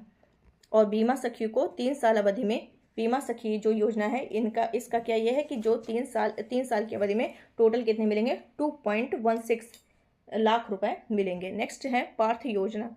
पार्थ योजना की बात करें तो ये मध्य प्रदेश के जो मुख्यमंत्री है उनके द्वारा भोपाल में ये पार्थ योजना शुरू की गई। तो ये किसके द्वारा है? मध्य प्रदेश के भोपाल में स्टार्ट की गई। इसका उद्देश्य जो राज्य के युवा हैं उनको भारतीय सेना, पुलिस, अर्धसैनिक बलों में प्रवेश के लिए भर्ती पूर्व प्रशिक्षण प्रदान करना, ये इसका उद्देश्य है। तो ये ध्यान रखिएगा। पंचायत से संसद 2.0 कार्यक्रम, ये भी इंपॉर्टेंट है। इसका ये दूसरा आयोजन किया गया। प्रथम आयोजन इसका जनवरी 2024 में किया गया था और प्रथम आयोजन इसका फिर जनवरी 2025 में किया गया, जब बिरसा मुंडा की कौन सी 150वीं जयंती थी, उसी अवसर पर ये किया गया। किसके द्वारा? लोकसभा स्पीकर द्वारा संविधान सदन के सेंट्रल हॉल में उद्घाटन किया गया। अब बात करें इसमें कि इसका जो आयोजन है वो राष्ट्रीय महिला आयोग और लोकसभा सचिवालय द्वारा जनजातीय मामलों के मंत्रालय के सहयोग से किया गया। एक तो राष्ट्रीय महिला आयोग, फिर लोकसभा सचिवालय द्वारा, ठीक है, जनजातीय मामलों के मंत्रालय के सहयोग से किया गया। 22 राज्य और यूटीज़ से जो एसटीज़ हैं, यानी कि जो अनुसूचित जनजाति हैं, उनकी 502 निर्वाचित महिलाओं ने इसमें भाग लिया। बिरसा मुंडा की बात करें तो इनके द्वारा एक विद्रोह का नेतृत्व किया गया था, जिसको मुंडा विद्रोह भी कहते हैं। इस मुंडा विद्रोह को उलगुलान विद्रोह भी कहते हैं। इसका नेतृत्व इन्होंने किया था और 15 नवंबर को इनकी जयंती मनाई जाती है और इनकी जयंती को जनजातीय गौरव दिवस के रूप में 15 नवंबर को मनाया जाता है। नेक्स्ट न्यूज़ है वन नेशन वन सब्सक्रिप्शन योजना। शिक्षा मंत्रालय के द्वारा 1 जनवरी को स्टार्ट किया गया। 1 जनवरी को 1 जनवरी को शिक्षा मंत्रालय के द्वारा ये योजना शुरू की गई है। मंजूरी शुरू तो की गई 1 जनवरी को, लेकिन इसकी जो मंजूरी मंत्रिमंडल के द्वारा 25 नवंबर को ही दे दी गई थी। दोनों स्टेटमेंट ध्यान से देखिएगा, क्या क्वेश्चन पूछ ले, क्योंकि इंपॉर्टेंट है। इसमें क्या था वन नेशन वन सब्सक्रिप्शन में कि जो स्टूडेंट्स हैं उनको शोध और शैक्षिक संसाधनों तक आसानी से पहुंच प्रदान करना। यूजीसी के तहत सूचना पुस्तकालय, एक मिनट, क्या कह रहा है? यूजीसी के तहत जो इन्फ्लिबनेट है, यानी कि सूचना और पुस्तकालय नेटवर्क है, ये इसके द्वारा क्रियान्वयन किया जा रहा है। नेक्स्ट है बैंक लाइसेंसिंग के लिए नई सलाहकारी समिति का गठन किया गया। इंपॉर्टेंट है, ये भी ध्यान रखिएगा कि बैंक लाइसेंसिंग के लिए नई सलाहकारी समिति का जो गठन किया गया, किसकी अध्यक्षता में? एम के जैन की अध्यक्षता में ये इसका गठन किया गया है। जो आरबीआई है उसने यूनिवर्सल बैंक और स्मॉल फाइनेंस बैंक के लिए आवेदन मूल्यांकन हेतु इसके लिए ये गठन किया गया है। नेक्स्ट चलते हैं हर घर लखपति योजना। किसके द्वारा? एसबीआई के द्वारा। हर घर लखपति योजना, घर घर में लखपति होंगे, ये कौन स्टार्ट किया है? एसबीआई के द्वारा स्टार्ट किया गया है। ग्राहकों को 1 लाख या उसके गुणकों की राशि जमा करने, ग्राहकों को 1 लाख या उसके गुणकों की राशि जमा करने में मदद हेतु ये योजना स्टार्ट की गई है। नेक्स्ट है ब्रांड फाइनेंस ग्लोबल, एक minute, brand finance global 500 ranking 2025, ये भी इंपॉर्टेंट है, यहाँ से भी क्वेश्चन बन जाता है। तो सबसे अधिक मूल्यवान ब्रांड देखे तो वो कौन सा है? सबसे अधिक मूल्यवान ब्रांड जो है वो है एप्पल, दूसरा माइक्रोसॉफ्ट, पहला एप्पल, सेकेंड माइक्रोसॉफ्ट। अमेरिकी ब्रांड सबसे ज़्यादा इस रैंकिंग में आए हुए हैं, अमेरिकी ब्रांड सबसे ज़्यादा हैं। भारतीय ब्रांडों में अगर बोले कि भारतीय ब्रांड में टॉप 3 कौन है, तो टाटा समूह है, इन्फोसिस है, एचडीएफसी है। टाटा समूह, इन्फोसिस, एचडीएफसी है। इसमें एक्सेंचर, टीसीएस, इन्फोसिस, मतलब अगर पूछे दुनिया के 3 सबसे मूल्यवान आईटी सेवा ब्रांड में पूछ ले तो एक्सेंचर, टीसीएस और इन्फोसिस है। नेक्स्ट फोर्ब्स अरबपति में देखें 2025 में कौन टॉप पर है, तो पहले पे एलन मस्क है, टेस्ला अमेरिका के, और सेकंड जेफ बेजोस हैं, अमेजन के जेफ बेजोस अमेरिका से ही है, और अमेरिका मेटा यानी फेसबुक का नाम मेटा कर दिया गया, जुकरबर्ग यहाँ। सचिन तेंदुलकर की बात करें, इनका ये क्यों न्यूज़ में है, तो मेलबर्न क्रिकेट क्लब की सदस्यता मतलब मिली है किनको? सचिन तेंदुलकर जी को। काम्या कार्तिकन, ये भी इंपॉर्टेंट है। क्यों इंपॉर्टेंट है कि ये 17 साल की हैं, पहली तो 17 साल, ठीक है। और दूसरा अंटार्कटिका की विंसम मासिव, ये भी ध्यान रखना ये चोटी कहाँ पर है? विंसम मासिव अंटार्कटिका में। तो इस चोटी पर चढ़ने के बाद जितने मतलब सभी 7 महाद्वीपों की सबसे ऊंची चोटियों को फतह करने वाली विश्व स्तर की सबसे कम उम्र की लड़की काम्या कार्तिकन बन गई हैं, इसलिए न्यूज़ में हम आगे चलते हैं। ज्ञानेंद्र प्रताप सिंह, सीआरपीएफ के महानिदेशक कौन है? ज्ञानेंद्र प्रताप सिंह सीआरपीएफ के महानिदेशक हैं, 2027 तक इनका कार्यकाल है। नेक्स्ट क्या है? जनरल डॉक्टर विजय कुमार सिंह मिजोरम के 25वें राज्यपाल हैं। विजय कुमार सिंह मिजोरम के 25वें राज्यपाल। नितिन भंडारी नितिन भंडारी पेप्सिको के भारत और दक्षिण एशिया बेवरेजेस के लिए उपाध्यक्ष और जनरल मैनेजर नियुक्त किए गए। आप खाली ये दोनों देखिए, एक ज्ञानेंद्र प्रताप सिंह और विजय कुमार सिंह, ठीक है। नेक्स्ट तुहिन कांत पांडे, ये भी इंपॉर्टेंट है कि वित्त मंत्रालय के राजस्व विभाग के नए सचिव Tuhin Kant Pandey. Next Nicolas Maduro, तीसरी बार ये निकोलस मादुरो जो है वेनेजुएला के राष्ट्रपति बने तीसरी बार, ये भी इंपॉर्टेंट है। वी नारायणन देख लीजिए, ये भी इंपॉर्टेंट है, इसरो के 11वें बने हैं। इसरो के 11वें अध्यक्ष के रूप में वी नारायणन हुए हैं। एस सोमनाथ का इन्होंने स्थान लिया है। 14 जनवरी को इन्होंने पदभार 2 साल के लिए ग्रहण किया है। अब निधन की बात कर लेने, किन किन किन की निधन हुई है जनवरी में। पी जयचंद्रन, जो कि जयचंद्रन पार्श्व गायक हैं, इस पे पी से पार्श्व गायक कर लीजिए जिसको ना याद हो। तो 80 वर्ष की उम्र में 9 जनवरी को सबसे पहले इनकी डेथ हुई। KS मणिलाल केरल के हैं, KS केरल के हैं, और ये मणिलाल वनस्पति शास्त्र हैं। 86 वर्ष की उम्र में इनकी डेथ हुई है। राजगोपाल चिदम्बरम 88 वर्ष में परमाणु ऊर्जा आयोग के पूर्व अध्यक्ष हैं ये। नेक्स्ट न्यूज़ में है क्या है, सत्यजीत रे लाइफ टाइम अचीवमेंट अवार्ड, ये अपर्णा सेन को मिला है। नेक्स्ट बाल साहित्य सम्मान 9 जनवरी 2025 को यूपी हिंदी संस्थान के द्वारा, बाल साहित्य जो है उत्तर प्रदेश हिंदी संस्थान द्वारा 2023 के सम्मान की घोषणा 2025 में की गई है। और इसमें 9 बाल साहित्यकार को सम्मान दिया जाएगा। नेक्स्ट पद्म पुरस्कार की बात कर लें, कुल 139 पद्म पुरस्कार दिए जाएंगे, एक युगल सहित है इसमें। पद्म विभूषण टोटल 7, पद्म भूषण 19 और पद्मश्री 113, और इसमें 23 महिला सम्मानित की गई हैं और 13 लोग ऐसे हैं जिनको मरणोपरांत यह पुरस्कार प्रदान किया गया है। अब बात करें जो पद्म विभूषण 7 किए गए हैं, ये 7 तो हमको याद होना चाहिए। जैसे नागेश्वर रेड्डी, ये तेलंगाना चित्रकला से संबंधित। जगदीश जेहर, ये सार्वजनिक कार्य से संबंधित चंडीगढ़। कुमुदनी रजनीकांत, कला गुजरात से संबंधित। और लक्ष्मी नारायण कला फील्ड से हैं, कला क्षेत्र से हैं, कर्नाटक। और क्या है, टी वासुदेवन नायर, साहित्य क्षेत्र में, साहित्य शिक्षा क्षेत्र में मरणोपरांत इनको दिया गया है। और ओसामू सुजुकी मरणोपरांत इनको भी दिया गया है। टी वासुदेवन को, ओसामू सुजुकी को भी मरणोपरांत दिया गया। ये व्यापार से हैं और जापान से। और शारदा सिन्हा, ये मरणोपरांत इनको, यानी इस पद में जो विभूषण है इसमें 3 लोग को मरणोपरांत दिया गया है। और शारदा सिन्हा बिहार कोकिला के नाम से जानी जाती हैं, ये भी आपको ध्यान रखना है। नेक्स्ट क्या है, बुक देख लेते हैं कौन कौन सी जनवरी में चर्चित थी। तो जैसे Bharat @100 envisioning tomorrow's economic power house, किसका है, KV सुब्रमण्यम का है। The inside story of G20 presidency वाला जो बुक आ जाए अगर पूछ ले तो अमिताभ कांत लगा दीजिएगा। तो नेक्स्ट क्या है, the incredible story of my life, तो ये दीपा मलिक की है। गाजा के बाद दुनिया ये बुक लिखी है, पंकज मिश्रा की है। नेक्स्ट क्या है, सूर्य किरण। अब अभ्यास की बात कर लेते हैं। सूर्य किरण 18 नंबर का है। ये किसके कहाँ के बीच, भारत और नेपाल के बीच है सूर्य किरण। और ये 31 दिसंबर से 13 जनवरी तक ये किया गया है। और नेपाल के कहाँ पर, इस बार नेपाल में हुआ है, सालझांडी में। नेक्स्ट है सहयोग हॉप टैंक अभ्यास, भारत और वियतनाम के बीच है, कोच्चि में किया गया है। अब कुछ दिवस की बात कर लेते हैं इंपॉर्टेंट, जो पूछा जा सकता है, संभावना है। 4 जनवरी विश्व ब्रेल दिवस के रूप में मनाया जाता है। 5 जनवरी राष्ट्रीय पक्षी दिवस। 10 जनवरी विश्व हिंदी दिवस। थीम रखी गई एकता और सांस्कृतिक गौरव की वैश्विक आवाज़। 12 सितंबर राष्ट्रीय युवा दिवस। 12 जनवरी ये हो गया। 15 जनवरी राष्ट्रीय सेना दिवस। 16 जनवरी स्टार्टअप दिवस। 16 जनवरी को 2 मनाया जाता है, एक स्टार्टअप और एक लोकपाल दिवस। 23 जनवरी को पराक्रम दिवस और 25 जनवरी को मतदाता दिवस। नेक्स्ट 87 नंबर का क्वेश्चन क्या है, वैश्विक आर्थिक संभावनाएं रिपोर्ट। वैश्विक आर्थिक संभावनाएं रिपोर्ट 2025, ये किसके द्वारा, वर्ल्ड बैंक के द्वारा जारी की गई, विश्व बैंक के द्वारा। ये बताया गया कि 2025-26 में वैश्विक आर्थिक वृद्धि 2.7 पर स्थिर रहने का अनुमान है। 2024-25 के दौरान आर्थिक वृद्धि दर जो है भारत की 6.5% रहने का अनुमान है। और वहीं 2025-26 और 26-27 में 6.7% रहने का अनुमान। नेक्स्ट चलते हैं, कृषि में कार्यरत श्रमिकों का प्रतिशत 2023-24 में 46% तक बढ़ा। और वहीं महिला श्रमिकों की वास्तविक मजदूरी देखें, किसकी, महिला श्रमिकों की वास्तविक मजदूरी देखें तो पिछले 5 वर्षों में 2.3 वार्षिक दर से क्या है, घटी है।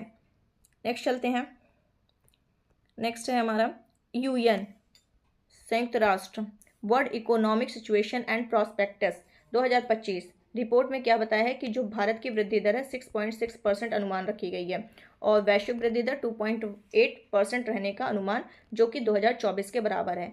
अगर बात करें तो इसमें यह बताया है कि भारत 2027 तक दुनिया की तीसरी सबसे बड़ी अर्थव्यवस्था बन जाएगी और 2030 तक इसका जो है $7 ट्रिलियन की उम्मीद है। राष्ट्रीय विधिक सेवा प्राधिकरण नालसा की रिपोर्ट है जो ये बताया कि देश भर की जेल में लगभग 75.46% विचाराधीन कैदी हैं और सबसे ज़्यादा कैदी जो है जम्मू कश्मीर, दिल्ली, बिहार में है। क्रमशः है जम्मू कश्मीर, दिल्ली, बिहार, जम्मू कश्मीर, दिल्ली, बिहार।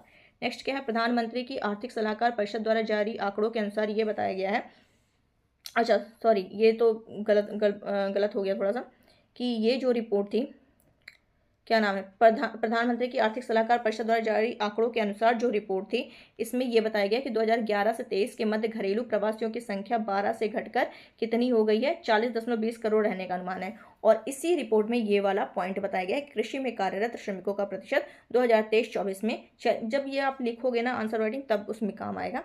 तो अभी फिलहाल थोड़ा इसको करेक्शन कर लीजिएगा कि ये वाली न्यूज़ इसमें कवर की गई है। आगे चलते हैं, भारत 11 राज्यों के 23 शहरों में 1000 किलोमीटर परिचालन नेटवर्क के साथ चीन और अमेरिका के बाद तीसरा, मतलब कि कह रहा है कि भारत जो है वो किसमें 11 राज्य और 23 शहरों में कितने परिचालन के साथ 1000 किलोमीटर परिचालन नेटवर्क के साथ चीन और अमेरिका के बाद तीसरा सबसे बड़ा मेट्रो रेल नेटवर्क, यानी कि भारत मेट्रो रेल नेटवर्क परिचालन वाला किस नंबर का देश है, तीसरा है, किसके बाद, चीन और अमेरिका के बाद। 2014 में भारत में मेट्रो रेल नेटवर्क 248 किलोमीटर था।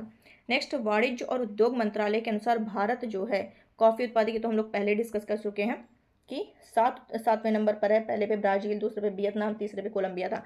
लेकिन भारत से जो शीर्ष खरीदार हैं कॉफ़ी के वो कौन कौन है, इटली है, बेल्जियम है, इटली, बेल्जियम और रूस है। शीर्ष कॉफ़ी उत्पादक ऑलरेडी हम लोगों ने डिस्कस किया था, कर्नाटक, केरल, तमिलनाडु थे। और भारत जो है रोबस्टा कॉफ़ी का 5वां सबसे बड़ा उत्पादक है और कॉफ़ी उत्पादक देश ऑलरेडी हम लोग बता चुके हैं। आगे चलते हैं, एपीडा खाद्य उत्पाद निर्यात पर प्रसंस्कृत प्राधिकरण के अनुसार अगर देखा जाए तो भारत जो है विश्व का सबसे बड़ा केला उत्पादक है। ये क्वेश्चन आरओ में आया हुआ था।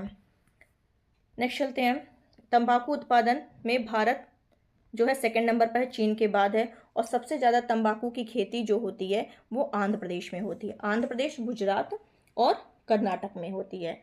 नेक्स्ट न्यूज़ कवर करते हैं, ऑस्ट्रेलियन ओपन 2025 12 से 26 जनवरी ऑस्ट्रेलिया के मेलबर्न में हुई है और इसमें जो पुरुष एकल श्रेणी में जो खिताब जीते हैं वो जेनिक सिग्नर हैं। जेनिक सिग्नर ये इटली के हैं, इंपॉर्टेंट क्वेश्चन है, पूछा जाएगा कहीं ना कहीं। जेनिक सिग्नर हैं इटली के और उपविजेता हैं, किसको हरा करके जीते हैं, अलेक्जेंडर जेवरेव को ये हरा करके जीते हैं, अलेक्जेंडर जेवरेव को। ये कहाँ के हैं, ये हैं जर्मनी के। नेक्स्ट, महिला एकल का खिताब किसने जीता है, मेडिसिन कीज है अमेरिका की, ये किसको हरा के, बेलारूस की आर्यना सबालेंका को हरा करके ये जीती हैं। नेक्स्ट है, चिनार के पेड़ों को संरक्षित करने के लिए जियो टैगिंग प्रक्रिया किसने शुरू किया है, जम्मू कश्मीर ने स्टार्ट किया है। नेक्स्ट क्या है, महिला और किशोरी सम्मान योजना के तहत सम्मान संजीवनी ऐप किसने लॉन्च किया, हरियाणा ने स्टार्ट किया है। सीएम योगी द्वारा 20 जनवरी 2025 को किस प्राणी उद्यान में हाथी बचाव केंद्र का उद्घाटन किया गया, तो गोरखपुर का है शहीद अशफाकुल्ला खान प्राणी उद्यान। राष्ट्रीय हरित हाइड्रोजन मिशन के तहत प्रधानमंत्री मोदी ने देश की पहली ग्रीन हाइड्रोजन हब परियोजना की आधारशिला कहाँ रखी है, विशाखापत्तनम, आंध्र प्रदेश के पुदीमदका में। ठीक है, ये इंपॉर्टेंट है ये भी। नेक्स्ट क्या है, मवेशियों का कनुमा त्यौहार आंध्र प्रदेश, तेलंगाना में मनाया गया। स्वर प्लेटफॉर्म लॉन्च किया गया गुजरात सरकार के द्वारा जो भाषा संबंधी बाधा दूर करने के लिए है। गरुड़ाक्षी ऑनलाइन एफआईआर प्रणाली किसके द्वारा किया गया, कर्नाटक के द्वारा स्टार्ट किया गया। वन लाइनर क्वेश्चन है ये सब। वन अतिक्रमण, अवैध पेड़ की कटाई, अवैध शिकार से निपटने के लिए क्या है, गरुड़ाक्षी ऑनलाइन एफआईआर प्रणाली। फिर आ जाएंगे हम लोग इकोनॉमिक सर्वे में, कुछ पॉइंट्स डिस्कस कर लेते हैं इंपॉर्टेंट। भारत की वास्तविक जीडीपी वित्त वर्ष 25-26 में कितने प्रतिशत बढ़ने का अनुमान है, 6.4%। 2024 में वैश्विक अर्थव्यवस्था की वृद्धि दर 3.3% की उम्मीद थी 24 में। ठीक, 2024 के लिए वैश्विक मुद्रास्फीति में कमी आई है लेकिन सेवाओं की मुद्रास्फीति क्या रही है, स्थिर रही है। आरबीआई द्वारा कृषि के लिए बिना संपत्ति के कर्ज की सीमा बढ़ा करके कितनी, जो बिना संपत्ति के जो कृषि की सीमा है वो 1.6 लाख से बढ़ा करके 2 लाख कर दी गई है। ठीक, आगे चलते हैं। 2024 में वैश्विक आईपीओ में भारत की हिस्सेदारी 30% थी। वित्त वर्ष 2025 में खाद्य मुद्रास्फीति का योगदान कितना हो गया है? 32.3%। और ये जो खाद्य मुद्रास्फीति है, इसको प्रभावित करने वाले प्रमुख कारक कौन है? सब्जियां और दलहन है। 2018 से 22 में कितनी वंदे भारत ट्रेन चलाई गई? 68 वंदे भारत, इंपॉर्टेंट है। 2024 में 672 यूनिट्स वंदे भारत कोच का निर्माण किया गया है। एनएच का निर्माण 1200 किलोमीटर हुआ है 2024 में। कितना? 1200। रेलवे द्वारा 30 नई जोड़ी वंदे भारत ट्रेन आरंभ की जाएगी। कितनी की जाएगी? 30 की जाएगी। नेक्स्ट, उद्योग क्षेत्र का अनुमानित विकास दर 6.2% है। 6.2। भारत का वैश्विक विनिर्माण में 2% एड का हिस्सा है। सेवा क्षेत्र का कुल जीवीए में योगदान 55% है। सेवा क्षेत्र में देखा जाए तो 55% है। वैश्विक सेवा निर्यात में भारत किस में है? वैश्विक सेवा निर्यात में भारत 7वें स्थान पर है 4.3% की हिस्सेदारी के साथ। भारत का सेवा क्षेत्र में कुल रोजगार में योगदान 30% है। सेवाओं के निर्यात में कंप्यूटर और व्यवसाय सेवाओं का योगदान लगभग कितना है? 70% है। भारत का खाद्य अनाज उत्पादन में वित्त वर्ष 2024 में अनुमानित कितना है? 1647.05 लाख मीट्रिक टन है। महिला श्रम भागीदारी देखें 2023-24 में, इंपॉर्टेंट है, ये ध्यान रखें, 41.7% है। श्रम बाजार में बेरोजगारी दर 3.2% है 2023-24 में। सौर नमक उत्पादन की बात करें तो इसमें टॉप जो 3 राज्य हैं, गुजरात, तमिलनाडु, राजस्थान, ये ध्यान रखिएगा, गलत ना हो, गुजरात, तमिलनाडु, राजस्थान। भारत नमक उत्पादन में तीसरे स्थान पर है। किस स्थान पर? तीसरे स्थान पर है। अब देखिए फटाफट ये हम समाई हम लोग डिस्कस कर लेते हैं कि किस, ये तो हम लोग देख लिए थे, ठीक है, जो देख लिए उसको नहीं देखेंगे, ये भी हो गया। हम जो इंपॉर्टेंट है वही देखेंगे, सब नहीं देखेंगे। जैसे भारत के किस राज्य में मंकी पॉक्स का पहला मामला सामने आया है? मंगलुरु, कर्नाटक में। और किन राज्यों का 53वां स्थापना दिवस जनवरी में मनाया गया? मणिपुर, मेघालय, त्रिपुरा, जिसकी स्थापना 1972 में हुई थी। उत्तर प्रदेश, ये डिस्कस हो चुका है। किस राज्य ने 2070 तक कार्बन न्यूट्रलिटी प्राप्त करने की दिशा में महत्वपूर्ण कदम उठाते हुए भूतापीय ऊर्जा का उपयोग करने के लिए किसके साथ? आइसलैंड। उत्तराखंड ने आइसलैंड के साथ भूतापीय ऊर्जा का उपयोग करने के लिए क्या किया है? सहयोग शुरू किया है। किसके लिए? कार्बन न्यूट्रलिटी प्राप्त करने के लिए। किस राज्य सरकार ने आपातकाल 25 जून 1975 से 21 मार्च 1977 के दौरान जेल गए सभी जीवित व्यक्तियों को पेंशन के रूप में प्रतिमाह 20,000 रुपये प्रदान करने की घोषणा की है? ओडिशा सरकार ने की है। नेक्स्ट देख लेते हैं कि किस राज्य में, लगभग ये हम लोग डिस्कस कर चुके हैं। और 12 जनवरी हम लोग डिस्कस किए थे, राष्ट्रीय युवा दिवस के रूप में मनाते हैं। और इसमें क्या किया है? स्वामी विवेकानंद युवा शक्ति मिशन की शुरुआत किस राज्य सरकार ने की है? मध्य प्रदेश के मुख्यमंत्री मोहन यादव ने। और क्या कह रहा है कि आयुष्मान भारत प्रधानमंत्री जन आरोग्य योजना को अपनाने वाला 27वां राज्य कौन सा है? ओडिशा है। और फिर नेक्स्ट देख लेते हैं कि हम लोग, और 1 मिनट, ये पीडीएफ मैं शेयर कर दूंगी, आप लोग देख लीजिएगा। 8 जनवरी 2025 को नरेंद्र मोदी ने कहाँ पर हरित हाइड्रोजन मिशन के तहत देश की पहली ग्रीन हाइड्रोजन हब, ये हम लोग डिस्कस कर चुके हैं। और ये भी हो गया है, ठीक है, आगे चलते हैं, फटाफट देख लेते हैं। ये सब हो गया, ये देख लीजिए। पुजारी ग्रंथि सम्मान योजना किसके द्वारा शुरू की गई है? जिसमें हिंदू और सिख पुजारियों को 18,000 रुपये का मासिक मानदेय मिलेगा, दिल्ली सरकार के द्वारा। और ये देख लिया गया है कि पंजाब ने केंद्र सरकार की हर घर जल योजना 2019 में जो स्टार्ट हुई थी, उसके तहत 100% पाइप जल आपूर्ति हासिल करने वाला 5वां राज्य बन गया है। किस राज्य के वन विभाग ने रामायण वाटिका के बाद महाभारत पर आधारित उद्यान विकसित किया है? उत्तराखंड के हल्द्वानी में। हरित सकल घरेलू उत्पाद मॉडल को अपनाने वाला भारत का पहला राज्य छत्तीसगढ़ है। किस राज्य में हिम तेंदुए सर्वे के दौरान पल्लास की बिल्ली का पहला फोटोग्राफिक प्रमाण प्राप्त हुआ? हिमाचल प्रदेश, ऑटोकोलबस मैनुअल। किस राज्य के मुख्यमंत्री भूपेंद्र पटेल ने 9 नगर पालिकाओं को नगर निगम में बदलने की मंजूरी दी है? गुजरात ने दी है। और क्या कह रहा है कि किस अभी हाथी जनसंख्या अनुमान 2024 के अनुसार राज्य में हाथियों की संख्या 5,828 दर्ज की गई, और कहाँ पर? असम में। और राजेंद्र विश्वनाथ आलेंकर ने किस राज्य के 23वें राज्यपाल के रूप में शपथ लिया? केरल। एशिया का सबसे बड़ा एयर शो इंडिया 2025 का आयोजन 10 से 14 फरवरी कर्नाटक के बेंगलुरु में किया गया। नेक्स्ट क्या है? पार्वती काली सिंध चंबल लिंक परियोजना का नाम बदलकर राम जल सेतु लिंक परियोजना कर दिया गया है। और ये राष्ट्रीय जैविक उत्पादन कार्यक्रम का 8वां संस्करण किसने लॉन्च किया? वाणिज्य और उद्योग मंत्री पीयूष गोयल के द्वारा किया गया है। और देख लीजिए ये कि work place culture consulting firm अवतार ग्रुप के द्वारा भारत में महिलाओं के लिए शीर्ष शहर के अनुसार कामकाजी महिलाओं के लिए देश में सर्वश्रेष्ठ शहर के रूप में कौन सा राज्य उभरा है? कर्नाटक का बेंगलुरु। कर्नाटक शहर और शहर बेंगलुरु। ठीक है। भारतीय नौसेना के बेड़े में अग्रिम पंक्ति में कितने युद्धपोतों, ये तो हम लोग डिस्कस कर चुके हैं। नेक्स्ट देख लेते हैं कि केंद्रीय मंत्री नितिन गडकरी द्वारा देश का पहला हाइड्रोजन सीएनजी बजाज वाहन का अनावरण पीथमपुर इंदौर एमपी में किया गया है। नेक्स्ट देख लेते हैं कि 5G use case test lab कोयला क्षेत्र में डिजिटल परिवर्तन को बढ़ावा देने के लिए उद्घाटन किया गया है रांची में। 18वें ये तो हम लोग देख लिए हैं। अब इसमें 18वें में हम लोग देखे थे, बस ये देखना है हम लोगों को इसमें कि इनके द्वारा जो त्रिनिदाद टोबैगो के राष्ट्रपति क्रिस्टीना कार्ला कंगालू सहित कितने व्यक्तियों को प्रवासी भारतीय सम्मान प्रदान किया गया? 27। ठीक है। और राष्ट्रीय हल्दी बोर्ड का गठन कहाँ किया गया है? तेलंगाना के निजामाबाद में। इंपॉर्टेंट है। और समुद्र पर बने भारत के पहले ग्लास ब्रिज का निर्माण कहाँ किया गया और यह किन दो स्थानों को जोड़ता है? कन्याकुमारी और तिरुवल्लुवर को जोड़ता है।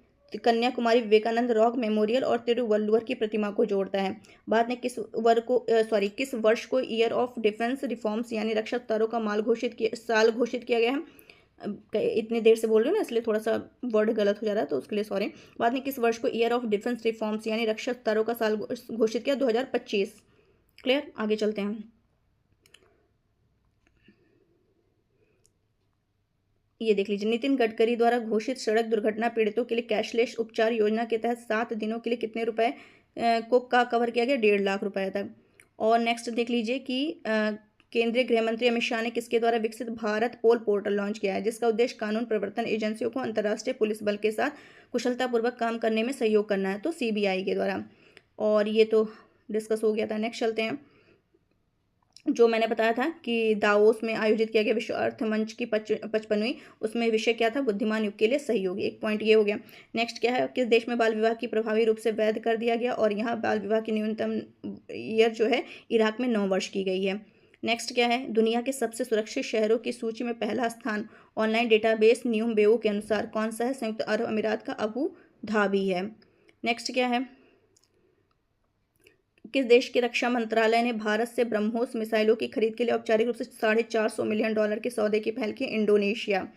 जनवरी 2025 में किस देश में स्थित माउंट ईबू में माउंट ईबू, बस ये ध्यान रखना है कि यहाँ पे विस्फोट हुआ। माउंट ईबू कहाँ का है? इंडोनेशिया के हलमाहेरा द्वीप पर है। ब्रिक्स का 9वां साझेदार देश बना है नाइजीरिया। ठीक है। आगे चलते हैं। हाल ही में किस संस्था ने भारतीय सरकार के इंडिया AI मिशन के साथ साझेदारी की है, जिसके तहत 5 लाख लोगों को कौशल प्रदान किया जाएगा? माइक्रोसॉफ्ट। इजराइल और हमास के बीच 15 दिनों से गाजा में जारी युद्ध को खत्म करने और इजराइल बंधक की रिहाई के लिए संघर्ष विराम समझौता किसकी मध्यस्थता से? वो कतर और अमेरिका के। नेक्स्ट चलते हैं। इसमें देख लेते हैं कि क्या कह रहा है कि अंतर्राष्ट्रीय आपराधिक पुलिस संगठन ने अपना पहला सिल्वर नोटिस किस देश के अनुरोध पर जारी किया? इटली। ठीक है। 10 जनवरी 2025 को भारत ने तूफान राफेल से हुई तबाही के बाद किस कैरिबियाई देश को मानवीय सहायता भेजी? क्यूबा को। अमेरिकी राज्य के किस शहर में लॉस एंजल्स शहर के जंगलों में सांता आना उष्ण पवन के कारण वनाग्नि की घटना देखने को मिली? कैलिफोर्निया। इंपॉर्टेंट है। और क्या कह रहा है? किस देश के हाँ ये तो मैंने बताया है कि वेनेजुएला के निकोलस मादुरो बने हैं। ठीक है। मैक्सिमम क्वेश्चन कवर कर लिया गया है। ठीक है। और हाँ ये क्वेश्चन देख लीजिए कि ब्रिक्स में शामिल होने वाला दक्षिण पूर्व एशिया का पहला देश इंडोनेशिया है और UNSC के अस्थायी सदस्य के रूप में 2 वर्ष कार्यकाल के लिए पाकिस्तान 1 जनवरी 2025 से स्टार्ट हुआ है इसका। नेक्स्ट क्या है? 29 जनवरी 2025 को स्वदेशी क्रायोजेनिक चरण वाला किस लॉन्च व्हीकल द्वारा नेविगेशन सैटेलाइट की दूसरी पीढ़ी का दूसरा उपग्रह NVS-202 को लॉन्च किया गया? GSLV F-15। इंपॉर्टेंट है। केंद्रीय मंत्री ज्योतिरादित्य सिंधिया ने मोबाइल धोखाधड़ी, खोए मोबाइल, ब्लॉकिंग और कनेक्शन पहचान के लिए किस नाम से ऐप लॉन्च सुधार किया? संचार साथी ऐप। नेक्स्ट देख लेते हैं। ये देख लीजिए, किस भारतीय टेलीकॉम कंपनी ने दुनिया के सबसे ऊंचे युद्ध क्षेत्र के रूप में जाने जाने वाले सियाचिन ग्लेशियर तक अपनी 4G और 5G सेवाओं का विस्तार किया, रिलायंस जियो ने किया है। ठीक है, और बाकी ये देख लीजिए कि देश ने दुनिया की सबसे तेज हाई स्पीड ट्रेन CR450 का अनावरण किया, जिसकी परीक्षण गति 450 किलोमीटर प्रति घंटा चीन ने। और स्पेन वाला तो मैंने डिस्कस कर लिया था। जोंबी हीरा रोग, जिसे वैज्ञानिक रूप से क्रॉनिक वेस्टिंग डिजीज कहा जाता है, यह एक प्रगतिशील और घातक न्यूरोलॉजिकल रोग है। किस प्रकार के संक्रमण प्रोटीन के कारण होता है? प्रियॉन के कारण होता है, ये भी ध्यान रखिएगा। नेक्स्ट चलते हैं हम, ये देख लीजिए, भारत के निजी अंतरिक्ष क्षेत्र में किस भारतीय स्टार्टअप ने दुनिया के पहले वाणिज्यिक उपग्रह space camera for object tracking SCOT को स्पेस एक्स के ट्रांसपोर्टर 12 मिशन के माध्यम से लॉन्च किया? दिगंतरा एरोस्पेस। भारत ने DRDO द्वारा स्वदेशी रूप से विकसित तीसरी पीढ़ी के किस एंटी टैंक गाइडेड मिसाइल का फील्ड परीक्षण सफलतापूर्वक किया? नागमार्क 2। 14 जनवरी 2025 को भारतीय मौसम विज्ञान विभाग के, ये भी डिस्कस हो चुका है। आगे चलते हैं, उत्तर प्रदेश सरकार ने किसके साथ मिलकर राज्य में जेमिनी संचालित बेकन सक्षम Uttar Pradesh open network for agriculture का शुभारंभ किया? गूगल क्लाउड इंडिया के साथ। नेक्स्ट चलते हैं, किस संस्थान ने के शोधकर्ताओं ने स्तन कैंसर के इलाज के लिए एक उन्नत इंजेक्टेबल हाइड्रोजेल विकसित किया? IIT गुवाहाटी। कॉर्नेल विश्वविद्यालय के शोधकर्ताओं ने एनीमिया फेन नामक एक तकनीकी विकसित की जो आयरन की कमी का सटीक, शीघ्र और सस्ते तरीके से आकलन करता है। किस देश ने? अमेरिका। बाकी यहाँ पर आप देख लीजिए, चर्चा में रहे फोनियो, एक ग्लूटेन मुक्त प्राचीन मिलेट कदन है, ये कहाँ उगता है? पश्चिमी अफ्रीका, जैसे कि घाना में। और ये देख लीजिए, किस राज्य में स्थित पलामू अब ये देखना, पलामू टाइगर रिजर्व कहाँ है? झारखंड में। तो यहाँ पे गौर के नाम से लोकप्रिय बाइसन की घटती आबादी को पुनर्जीवित करने के लिए अध्ययन शुरू किया गया है। नेक्स्ट क्या है कि मिट्टी में मौजूद कीटनाशक अवशेष परागण के लिए आवश्यक कौन सी प्रजाति के लिए 70% से अधिक खतरा उत्पन्न करते हैं? मधुमक्खी। आगे चलते हैं, भारत सरकार ने परमाणु ऊर्जा आयोग का पुनर्गठन किया इसका उनके वर्तमान अध्यक्ष कौन है? अजीत कुमार मोहंती। नेक्स्ट चलते हैं, 1 मिनट, चक्रवात आया है, कौन सा? डिक्लेडी ने हिंद महासागर में स्थित किस फ्रांसीसी द्वीप को प्रभावित किया? मायोट द्वीप। कैलिफोर्निया के जंगलों में लगे आग को बुझाने के लिए इंपॉर्टेंट गुलाबी फायर रिटार्डेंट का इस्तेमाल किया गया है। मुख्य रूप से किसका मिश्रण? अमोनियम पॉलीफॉस्फेट का है। नेक्स्ट चलते हैं, 1 मिनट, पूरा ऊपर चला गया, 1 मिनट, बस यहाँ जो इंपॉर्टेंट है बस वही हम लोग डिस्कस करेंगे। नेक्स्ट क्या कह रहा है कि एक राष्ट्रीय वन्यजीव बोर्ड ने किस राज्य में स्थित हुलोंगा पार गिब्बन वन्यजीव अभ्यारण्य के पारिस्थितिक संवेदनशील क्षेत्र में तेल और गैस अन्वेषण के प्रस्ताव को मंजूरी दी? असम के जोरहाट। नेक्स्ट चलते हैं हम, ये देख लीजिए, 97 नंबर का ऑस्कर पुरस्कार में सर्वश्रेष्ठ लघु फिल्म एक्सट्रेड में नामांकन दिया गया? अनुजा। छठा अंतर्राष्ट्रीय बाजरा महोत्सव का आयोजन बेंगलुरु के कर्नाटक में किया गया है। ओडिशा राज्य के जाजपुर जिले के रत्नागिरी बौद्ध स्थल पर 1200 साल पुराना बौद्ध मठ खोजा है? किसने? ASI के द्वारा किया गया है। बोडा त्योहार किस राज्य के ट्रांसगिरी क्षेत्र की हट्टी जनजाति, ये ध्यान रखना है, हट्टी जनजाति हिमाचल प्रदेश। गंगा सागर मेला किस राज्य के सागर द्वीप पर गंगा और बंगाल की खाड़ी के संगम पर आयोजित एक धार्मिक उत्सव है? पश्चिम बंगाल। केंद्रीय संस्कृति मंत्रालय द्वारा कहाँ पर विश्व स्तरीय आधुनिक पुरातत्व अनुभवात्मक संग्रहालय का उद्घाटन किया? वडनगर गुजरात। नेक्स्ट चलते हैं, क्या कह रहा है कि श्री राधा मदन मोहन जी मंदिर का उद्घाटन नरेंद्र मोदी जी के द्वारा किया गया, जो कि एशिया का दूसरा सबसे बड़ा इस्कॉन मंदिर है, नवी मुंबई के खारघर में। तमिलनाडु में मनाया जाने वाला फसल उत्सव पोंगल को त्रिपुरा में किस नाम से? हंगराई के नाम से जानते हैं। किस राज्य के जेलिया गोंग, ये भी इंपॉर्टेंट है, समुदाय का सबसे बड़ा सांस्कृतिक और धार्मिक फसल कटाई के बाद का उत्सव है? मणिपुर का है। मकर संक्रांति के तीसरे दिन मनाया जाने वाला कनुमा, ये तो डिस्कस हो चुका है। मकर विलक्कू किस राज्य के सबरीमाला मंदिर मनाया जाने वाला एक महत्वपूर्ण वार्षिक उत्सव? केरल, इंपॉर्टेंट है। किस राज्य या यूटीज की वर्जिन नारियल तेल को GI टैग दिया गया है? अंडमान और निकोबार द्वीप समूह के, ये भी इंपॉर्टेंट है। तमिलनाडु के नीलगिरी पहाड़ी में सबसे पुराने द्रविड़ जातीय समूह में किस एक जनजाति ने नए साल के उपलक्ष्य में कौन सा मोध वेथ उत्सव मनाया? टोडा जनजाति। तमिलनाडु के मुख्यमंत्री ने किस, ये तो हो गया, चर्चा में रहे कोकबोरोक भाषा का संबंध त्रिपुरा राज्य से है। वोकल फॉर लोकल आंदोलन को बढ़ावा देने वाला 23वां दिव्य कला मेला आयोजित कहाँ किया गया? अकोडा स्टेडियम, वडोदरा, गुजरात में। नेक्स्ट क्या है? तमिलनाडु की सांस्कृतिक विरासत की आधारशिला अवानियापुरम जल्लीकट्टू किस त्योहार के दौरान मनाई गई? पोंगल के दौरान। 18वां हाथी महोत्सव नेपाल के चितवन जिले के सौराहा में चितवन नेशनल पार्क के पास मनाया गया। एक भारत श्रेष्ठ भारत कार्यक्रम के लिए मणिपुर के साथ किस राज्य ने समझौता किया? उत्तर प्रदेश ने, ये भी इंपॉर्टेंट है। आगे चलते हैं, देख लीजिए ये भी, किसने अधिकृत बैंकों की आर्थिक विदेशी शाखाओं को विदेशी शाखाओं को गैर निवासियों के लिए भारतीय रुपए खाते खोलने के लिए अधिकृत किया है? आरबीआई ने। और क्या है, केंद्र सरकार ने डिजी लॉकर की सफलता पर आधारित किस नाम से एक नया डिजिटल प्लेटफॉर्म लॉन्च किया है? Entity locker. भारतीय उद्योग परिसंघ ने 2025-26 में भारत की जीडीपी में कितने प्रतिशत की वृद्धि का अनुमान लगाया? 7%। आरबीआई ने शहरी सहकारी बैंक के लिए बुलेट रीपेमेंट स्कीम के तहत गोल्ड लोन की मौद्रिक सीमा 2 लाख से बढ़ाकर कितनी कर दी है? 4 लाख कर दी है। आगे चलते हैं, एक मिनट, इसमें ये देख लीजिए आप लोग कि किस भारतीय भाला फेंक खिलाड़ी को 2024 में एक प्रतिष्ठित अमेरिकी ट्रैक एंड फील्ड पत्रिका द्वारा दुनिया का सर्वश्रेष्ठ पुरुष, तो ये तो सबको पता है, नीरज चोपड़ा ही होंगे।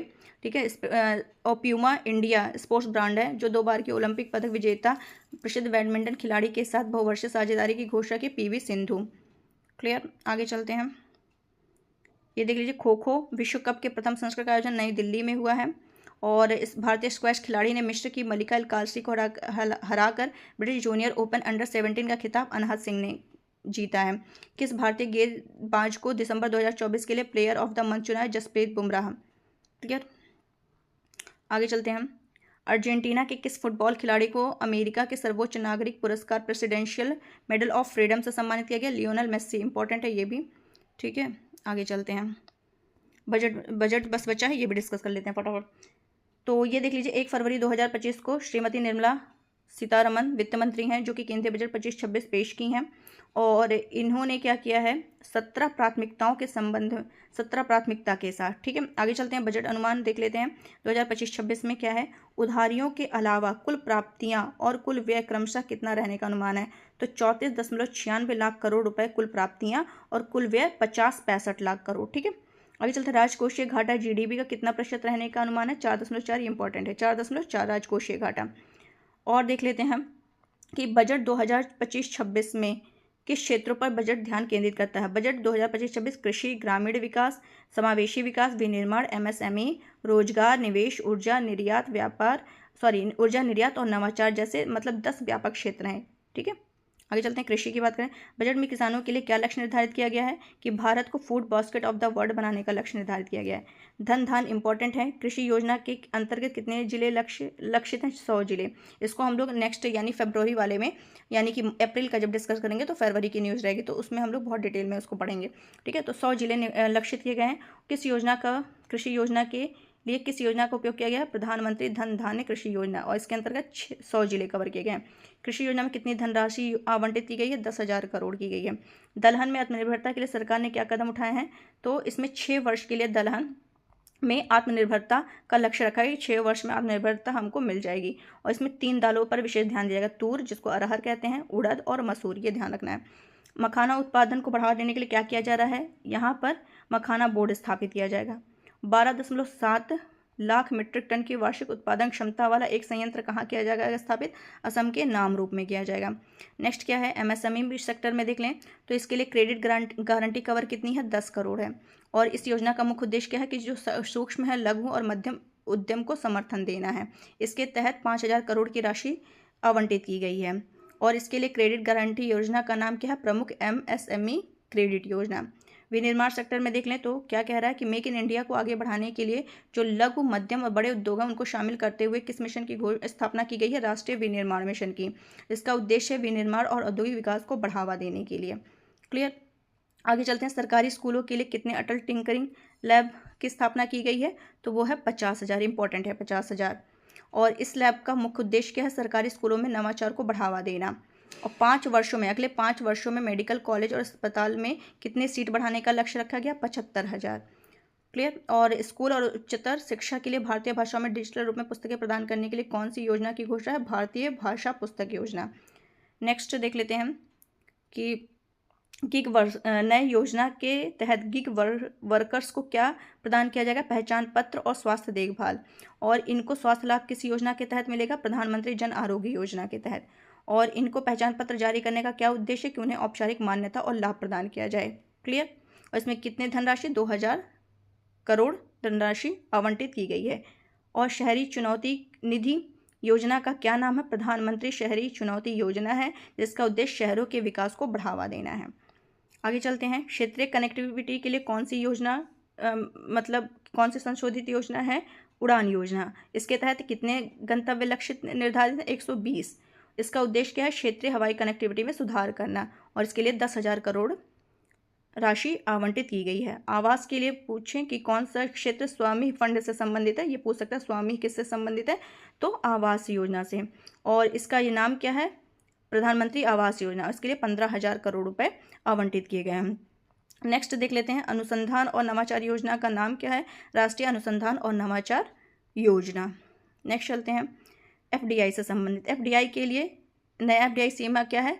तो पहले 74 था, 74 से बढ़ा करके 100 कर दिया है। नेक्स्ट कर देते हैं, कर सुधार में अपडेटेड आयकर रिटर्न के लिए विस्तारित समय सीमा क्या है? 4 वर्ष है। किराए पर टीडीएस की पुरानी सीमा क्या थी? 2.4 लाख से थी, जिसे बढ़ाकर 6 लाख कर दी गई है। बजट में कौन सी नई कर व्यवस्था प्रस्तुत की गई है? उच्च छूट सीमा के साथ नई कर व्यवस्था। और नए बजट में कौन से कर सुधार किए गए? नई कर छूट सीमा और टीडीएस टीसीएस देरी को अपराध मुक्त करना। और इसके अंतर्गत कितनी वार्षिक आय पर कोई आयकर दे नहीं होगा? 12 लाख। ये इंपॉर्टेंट है। आगे चलते हैं, कौन सी जीवन रक्षक दवाओं और पर बीसीडी छूट है? कैंसर, दुर्लभ दीर्घकालिक रोगों के लिए 36 कितनी जीवन रक्षक? ये ध्यान रखिएगा, 36 जीवन रक्षक दवाएं हैं। और बाकी ये सब देख लीजिएगा आप लोग। प्रधानमंत्री ग्रामीण सड़क योजना के तहत कितनी सड़कें बनाई जाएंगी? 5,000 किलोमीटर। इसका उद्देश्य क्या है? ग्रामीण क्षेत्र में सड़क कनेक्टिविटी बढ़ाना। इसके अंतर्गत 10,000 करोड़ धनराशि दी गई है। महिला सशक्तिकरण के लिए प्रधानमंत्री महिला शक्ति योजना शुरू की गई है। इसके तहत 70% महिलाएं जो हैं वो शामिल होंगी। स्वास्थ्य में देखें, स्वास्थ्य देखभाल के लिए नई योजना क्या है? राष्ट्रीय स्वास्थ्य मिशन है, और इसका उद्देश्य सस्ती और व्यापक स्वास्थ्य देखभाल उपलब्ध कराना है। इसके तहत 10,000 करोड़ की धनराशि आवंटित की गई है। तो आज के लिए बस इतना ही रखते हैं। ये पूरा मैंने आपका मार्च क्रॉनिकल जितने भी इंपॉर्टेंट थे वो सारे मैंने 1 लाइनर और जो डीपली थे वो सारे मैंने डिस्कस कर दिए हैं। अब इसके बाद अप्रैल की जब न्यूज़ कवर हो, अप्रैल के जितने इंपॉर्टेंट होंगे उसका जब नोट्स बन जाएगा फिर मैं उसको क्या करूँगी? डिस्कस करूँगी। और वो अप्रैल का जो मैगजीन होगा उसमें फरवरी की न्यूज़ डिस्कस होगी। तो चलिए, अगर आपको अच्छा लगे, आप चाहते हैं कि ऐसे ही मतलब आगे भी ये लेक्चर प्रोवाइड किया जाए, तो प्लीज़ इसको लाइक शेयर एंड सब्सक्राइब जरूर करिएगा और कॉमेंट करके जरूर बताइएगा।